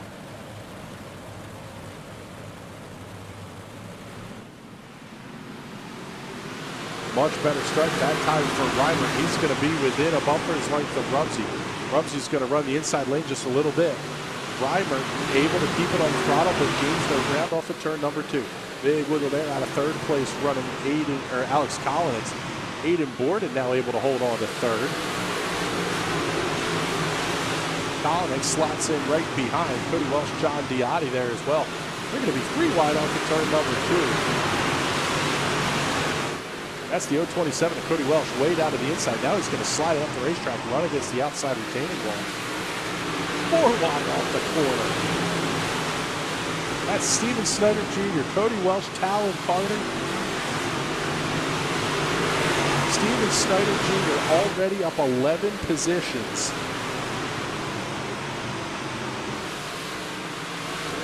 And he is making this look easy here tonight. Let's do this one. Let's get you the onboard shot with Steven Snyder Jr. Enjoy it, folks.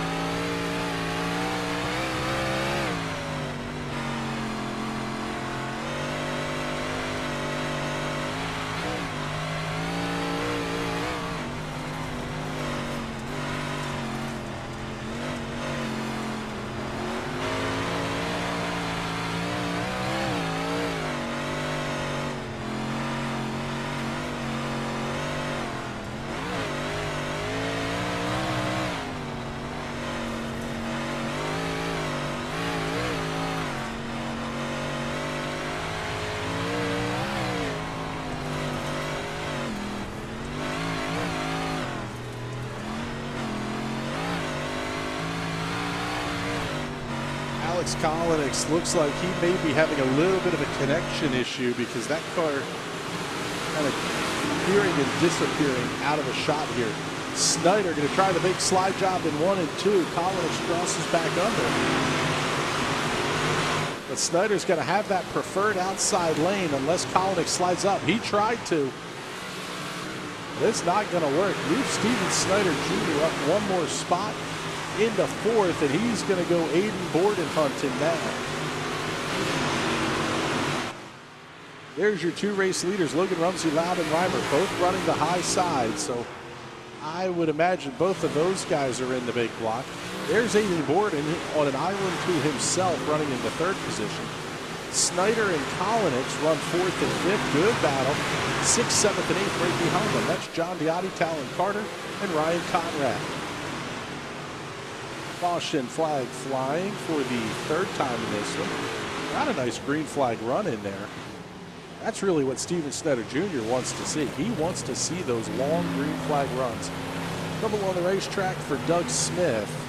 Get up the Hot Shoe Raceway instant replay. See if we can see what happened here to the 119. Oh, that may have been some net code there. Watch it back here, and we'll pull it up from the chopper cam.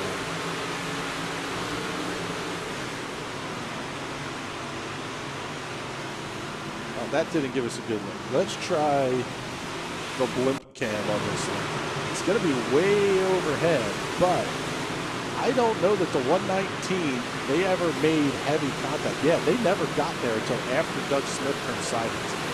Tough break for Doug. The net code beast jumps out and bites you on that one.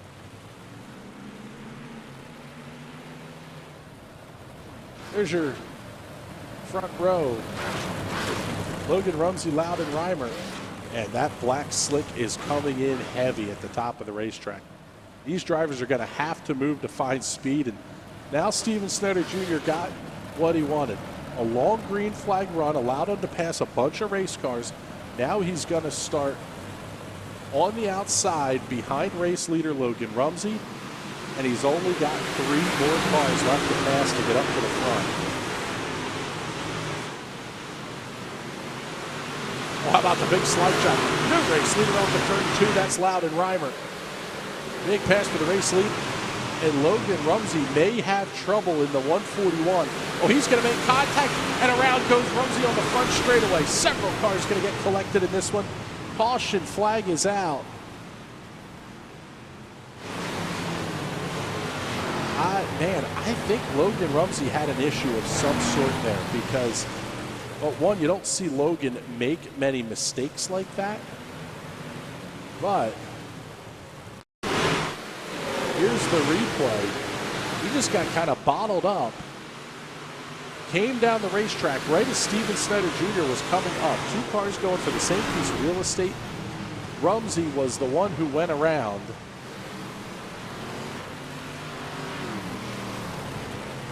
And Logan Rumsey, now let's go back to the live look here. Logan Rumsey's pit side.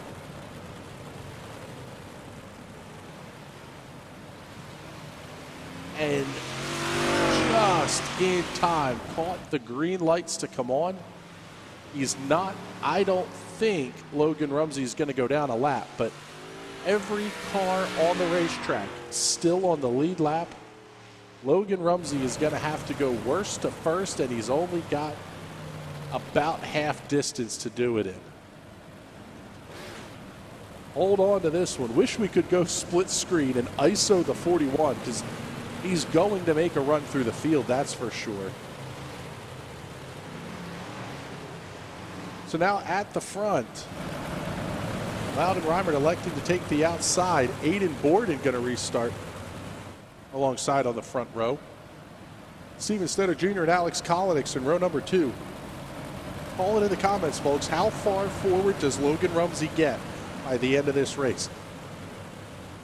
Lap 28 going to go up on the scoreboard.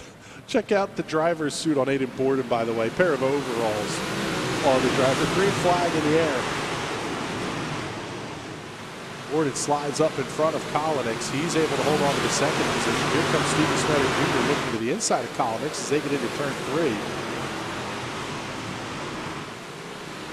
Snyder tried to make the move. At this point, you're going to have to wonder, did he use up the tires? There's now Ryan Conrad all over his back bumper. And we've got several cars. Oh, one car almost going around. That's going to be the 5. Oh, man, somebody absolutely launched off the 5. That may have been Isabella Van Orden. It's going to bring out a caution flag. Let's take a look here.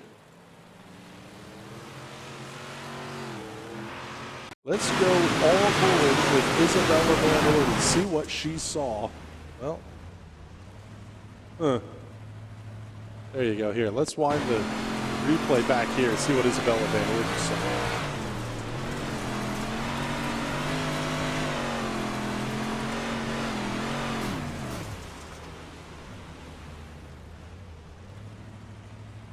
Tough break. Absolutely nowhere to go.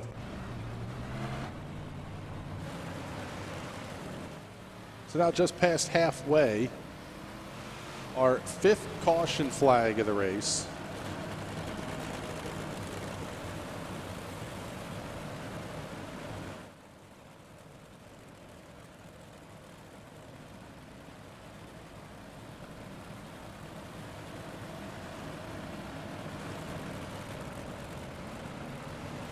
So Reimer and Borden still going to make up row number 1. Kolonix and Snyder will continue to occupy row number 2.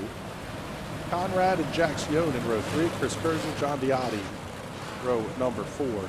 Good run for Chris Kurzel. A couple of hard charges. Steven Snyder Jr. up 14 to 4th.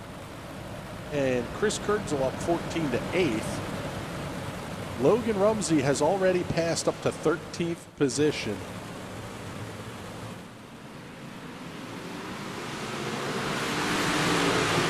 Green flag back in the air. Reimer got the good start. Snyder bounces it off the outside wall. He's going to try to turn under Borden down the back straightaway into turn number 3. 3 wide, a little bit further back in the pack as well. Here comes Chris Kurzel on the charge. Kurzel making that inside lane work as Steven Snyder Jr. going to war. How about this one? Rumsey continuing the charge through the field. Already up to the 9th position.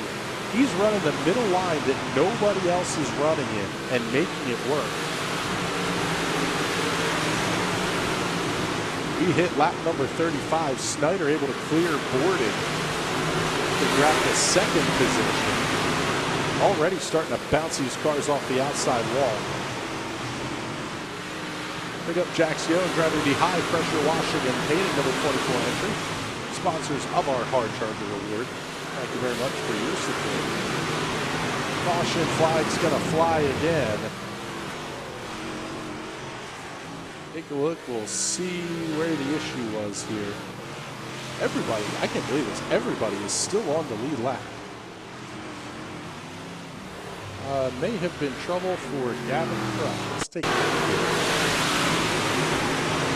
Up in that white, black, and yellow, number 31. Just clip the inside wall. Pretty heavy contact there for the 42 as well.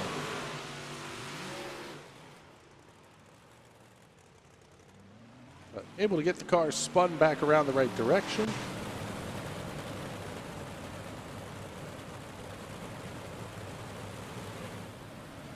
Can he get the job done, folks? Steven Snyder Jr. coming from a back starting spot in the C main of 16 positions.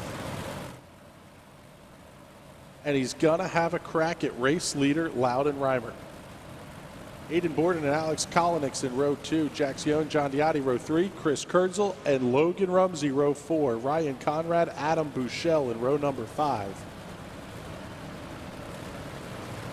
The caution laps not making it easy for Rumsey to get to the front, that's for sure.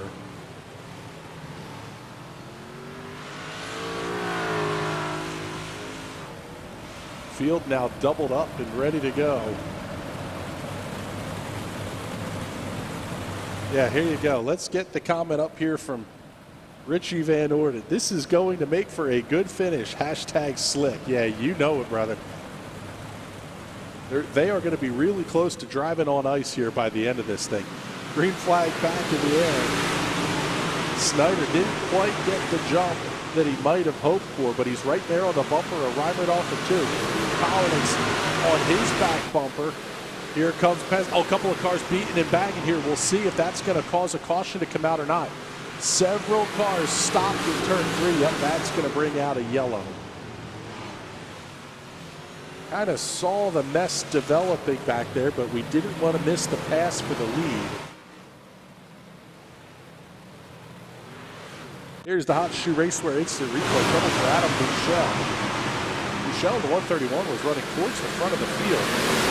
Jax Yohn, couple, and Alex Kolonix making contact. Doug Smith involved pretty hard. Jordan Cox involved in that one as well.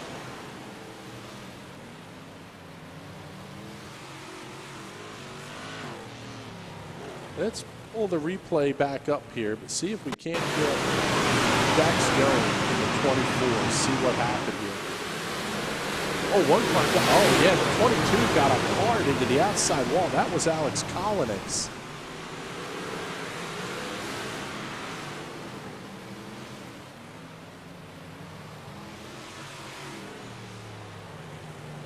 No real place to go here. Let's pull this up one more time and show you the 22 of Alex Kolonix. Bounced it off the outside wall, and that just absolutely stopped that race car. Nowhere for Jack Zione or Adam Bouchon, really anybody behind him to go. 22 able to get his foot in the throttle, but I'm pretty certain you're going to see an EOL penalty coming for the 22. There's a Jack Zione in the 24, that high pressure washing and painting sponsored entry. At the front of the field, we are getting ready to go back to green flag racing. Loudon Reimer, Steven Snyder Jr. Reimer electing the outside for this restart as we're down to 17 to go.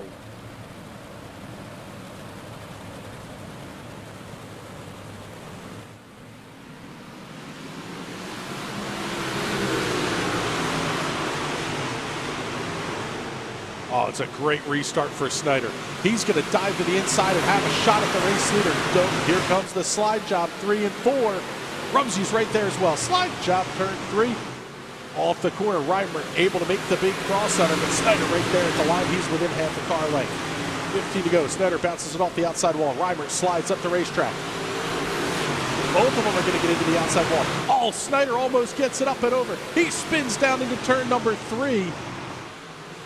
That's put Aiden Borden into the race lead. New race leader at the line, the 777 of Aiden Borden. Caution flag is out. Heartbreak for Steven Snyder Jr. It was a fantastic run, but it comes to an end on the back straightaway. There's the move. Reimer slid up in front of him. Both cars bounced it off the outside wall, but Snyder got around. Chris Kurtzel kind of finished the job off. Oh, and a huge hit from the 027. Wild hit for Steven Snyder Jr. And that will end his efforts, at least at a race win here, back to the 21st position.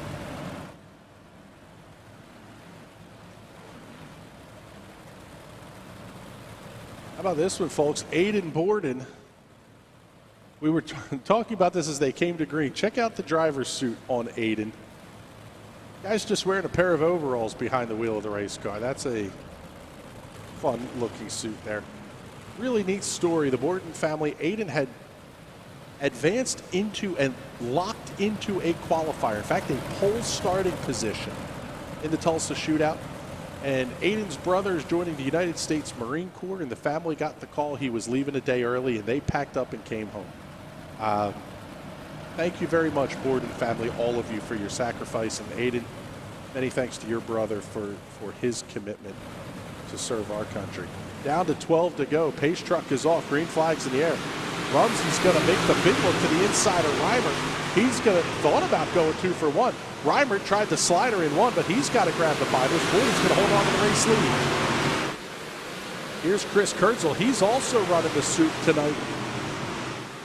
Kurtzel up into the back bumper of Reimer off of turn number 4. This is what Borden wants to see, that's for sure. He wants these guys to battle it out behind them and slow themselves down.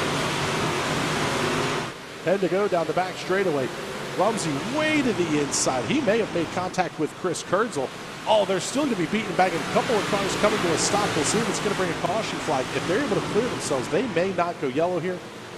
Oh, man. Just as soon as we get the heart rate up, caution flag flies once again, this time for the 9th time in this one. Trouble for John Diotti. Diotti in the 122 machine. Started to come up the racetrack just a little bit. Contact got him set around. A couple of cars still beating and banging back there. Also, saw Steven Snyder Jr. may have gotten a piece of something here as well. Keep your eye on that white 021 machine. Just about 4 wide, beating and banging. Got it up into the outside wall, and James Coslow sent him for a ride. Wow. Check out the all-board here from Steven Snyder Jr.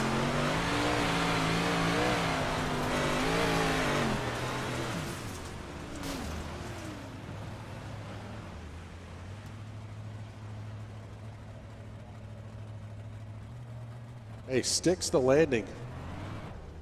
Very nice. Triple. Lindy sticks the landing. Steven Snyder Jr. going to tag in at the back of the field. Down to 7 to go. We do have green-white checkered attempts, so this thing is nowhere near over yet.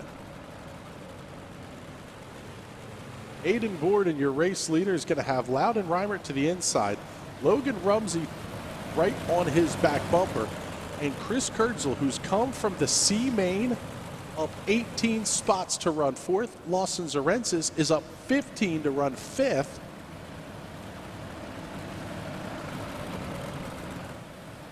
It is go time and 5 to go with the Big E.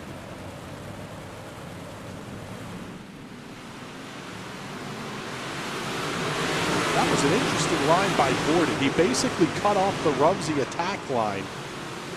Oh, Kurtzel gets into the back of Rumsey. But here they come. They're going to be almost 3 wide going into turn number 3. Borden able to hold on to the lead to the outside. Reimert slides up the racetrack, but it's not going to be enough. Logan Rumsey all over the back bumper of Borden. Here comes a slider in 1 and 2. Borden saw it coming, crosses under, but is he going to have the power to keep Rumsey to the outside? Looks good so far. Rumsey up against the outside wall. Oh, Borden gets into him. Rumsey stops. Reimert's in. Oh, huge wreck in turns 3 and 4. Caution flag's going to fly again. And I don't want to be in the officials' room right now. Take a look here and see where everything happened.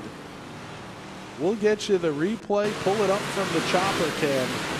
You make the call. It's Borden on the inside, Rumsey on the outside.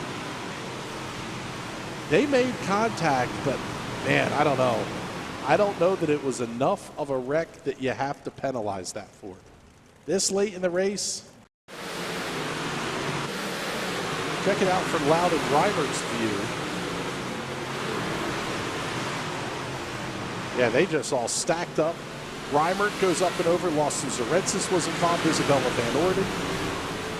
That might be easier to say who wasn't in that wreck. And this changes absolutely everything at the front of the field.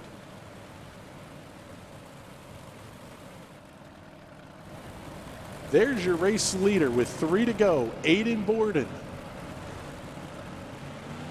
No word on any penalty yet. I don't think there's going to be one coming. Starting second is going to be the one of Talon Carter. Carter up 7 spots. Borden's up 5. Lawson Zarensis runs 3rd, up 17 spots. Chris Kurtzel up 18 spots to finish 4th. He was the hard charger 1 week ago too, I believe. Oh, there's the call. Aiden Borden is going to head to the back of the field. EOL for Aiden Borden as one of the causes of caution. The way the Snydersville rulebook works is if 2 cars make contact and a caution flag comes about because of it, you go to the back of the pack. So, pace car's off, 3 to go. Now who's going to win it? How about Chris Kurtzel having a shot to run the soup and get the win? 2 to go this time by, and this is going to be a green-white checkered finish. Talon Carter going to be the race leader off of turn number 2 down the back straightaway. He opens up a pretty decent gap here over Lawson Zarensis. It's a 1/3 of a second. Caution flag is out. We're going to have another yellow. Take a look and try to see what happened here. What brought out that caution flag may have been trouble for Doug Smith. Let's take a look and see what the Hot Shoe Race for Instant Replay is going to show us. Off of turn number 2. Yeah, car slides up just a little bit. Smith gets the outside wall, goes around.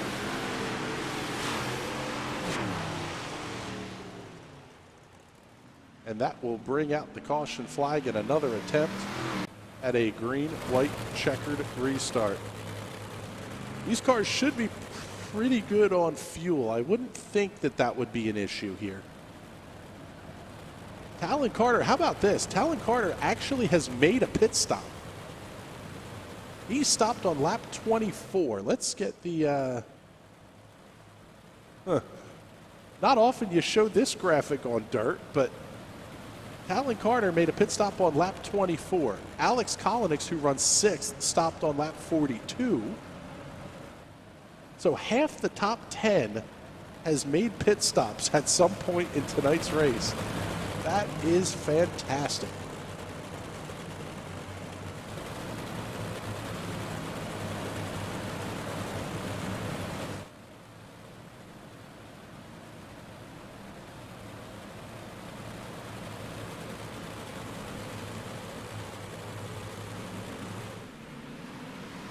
Green flag back in the air. Kurtzel able to come around Lawson Zarensis to the outside. Carter holds onto it up against the outside retaining wall. Oh, but Carter bounces it off the outside wall. Chris Kurtzel to the inside. New race leader Chris Kurtzel into turn 3. Lawson Zarensis going to hold on to second. Here comes Cody Welsh. Oh, contact. Zarensis goes around. White flag is out. This may be it. I don't think we can get another yellow. There's Chris Kurtzel. He's going to cruise through turns 3 and 4. Checkered flag in the air. We want soup. Chris Kurtzel picks up the win. Cody Welsh going to come home second. Gavin Krupp third. Lawson Zarensis fourth. And how about Steven Snyder Jr. coming back from his issues to finish in the 5th position.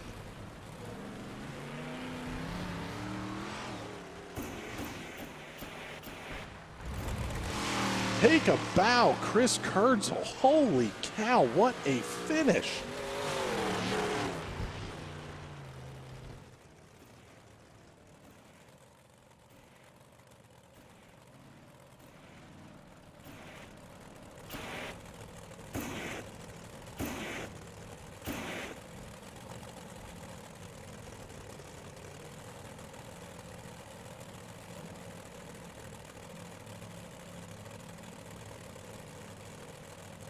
Parking it on the front stretch, your race winner, Chris Kurtzel. He's also your high pressure washing and painting hard charger award winner. Chris Kurtzel, Cody Welsh, Gavin Krupp. Let's see if we can't get these guys into the transfer room here. Because, man, we got to talk to these drivers. Let's see, who else do we have here looking for?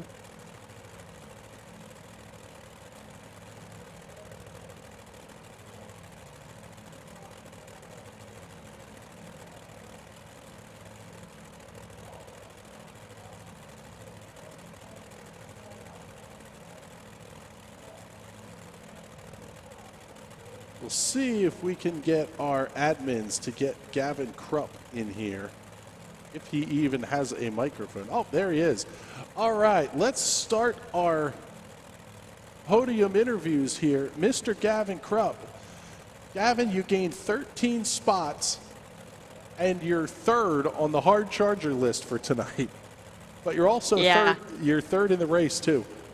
Holy cow, was that as exciting from the driver's seat as it was from the broadcast booth?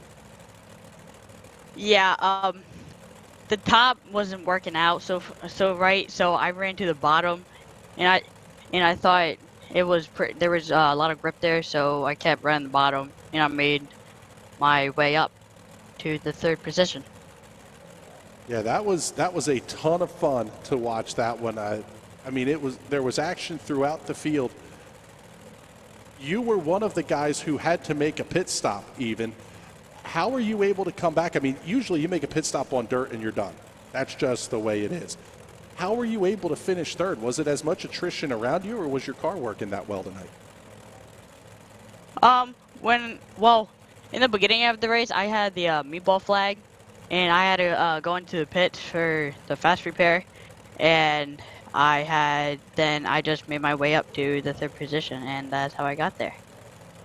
All right, Gravin. Well, congratulations on a 3rd place run tonight. Lillian Schaefer checking in the comments, giving you some love here, too. Congratulations. Who do you got to thank? Thank you.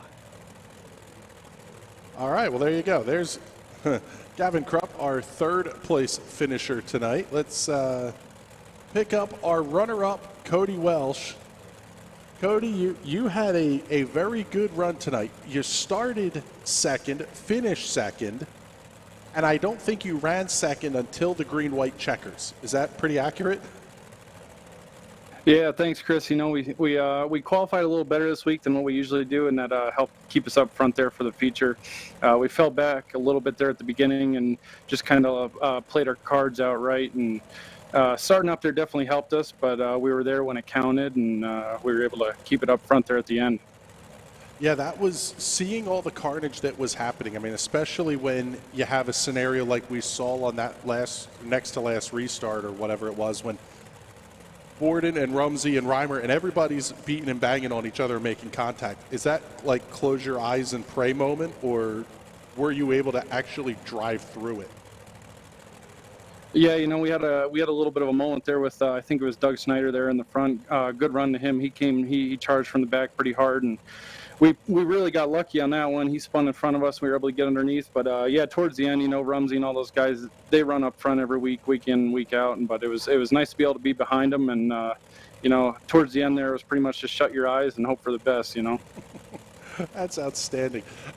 Be in the position to be there is the important thing. If they make the mistake, be ready to capitalize.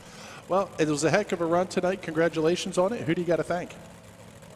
Thanks, Chris. I just got to give a big shout out here to Bobby Rafferty. He gave me a little insight here before the run, and it definitely helped out. It was one of our best ones so far this season. Thanks, Chris.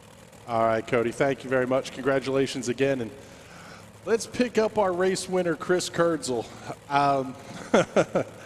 I don't even know where to start this interview, but how about some soup? Does that sound good? Yeah, that's exactly what happened. I had some issues before the heat race. I couldn't grid, so I went all the way through the C to B and to the win and the A. Yeah, that's you're going the John Keller route on this one. You pulled off more than McDougal did at the Chili Bowl. What was that like trying to come through the field? I mean, even this one, you knew you were going to have to start at the back. You were going to have to be a transfer. What is that mindset like? Because we talk to you every week as the hard charger. I always just try and stay out of the mess, because there's always going to be a mess. And tonight I just decided to run low and pick up positions while everyone was beating and banging off one another, and it worked out. Yeah, it was kind of interesting to see the high side, I guess at the end, was completely gone, because on corner exit, everybody was up into the outside wall. Was there a thought at any point that maybe you had to go up there, and did you even run a big block that you could have done that if you wanted to? That's what the plan was. I am in the big block, and I ran the high side, but I was just waiting for everyone to throw the sliders back and forth and pick up those spots when everyone killed their momentum. Yeah, well, it's good to talk to you as the hard charger again, but this time you're doing it from Victory Lane. It was a hell of a run. I'm pretty sure you're not sponsored by Dunder Mifflin and Chili's, so who do you got to thank? I got to thank Tyler and Jared for the motivational support, as always. All right, bud. Well, Chris, thank you very much. Congratulations on the great run. We'll see you next week. Thanks. So there you go, folks. Wow. Let's pull up the results here from tonight's feature, and we'll get you those before we sign off the air here. Chris Kurtzel picks up the win by 1.2 seconds in overtime over Cody Welsh. Gavin Krupp, Lawson Zarenza, Steven Snyder Jr., the top five. Greg Sager, Logan Dontonville, John Diotti, Logan Rumsey with a fantastic recovery back up to ninth. And Alex Kolonix rounds out the top 10. Some of the cars that were involved in issues towards the end of the race, Loudon Reimer recovered to finish 15th. Aiden Borden finished in the 19th position after leading a significant number of laps throughout the race. So all in all, a really, really fun night of racing. The Quarter Midget kids were fantastic. Here, let's get the comment up from Richie Van Orden. Best race of the season. Yes, it was, and you guys didn't miss a lap of it. It was really, really good racing all night long. I want to remind everybody that you can support the National Racing Network on Patreon by visiting patreon.com/National Racing Network. Your support is what helps us get these broadcasts on the air, especially the iRacing broadcasts. These are not real sponsor heavy. We run ads on these as a thank you to the sponsors for helping us out during our outdoor season events. So everything you're able to contribute and support us, we really appreciate. That's what helps keep these iRacing shows on the air. For everybody here at the National Racing Network, my name is Chris Graham. It has been a pleasure to have you joining us. Don't forget, tomorrow night, the High Side Hustle, 8 o'clock airtime for that one. Friday night, 9 p.m. Eastern, the Multi-Class Madness Show. We are really looking forward to a great week of racing here. Like we said, for everybody here at the National Racing Network, my name is Chris Graham. It's been a pleasure to have you with us. Thanks for joining us, and have a good night, everybody.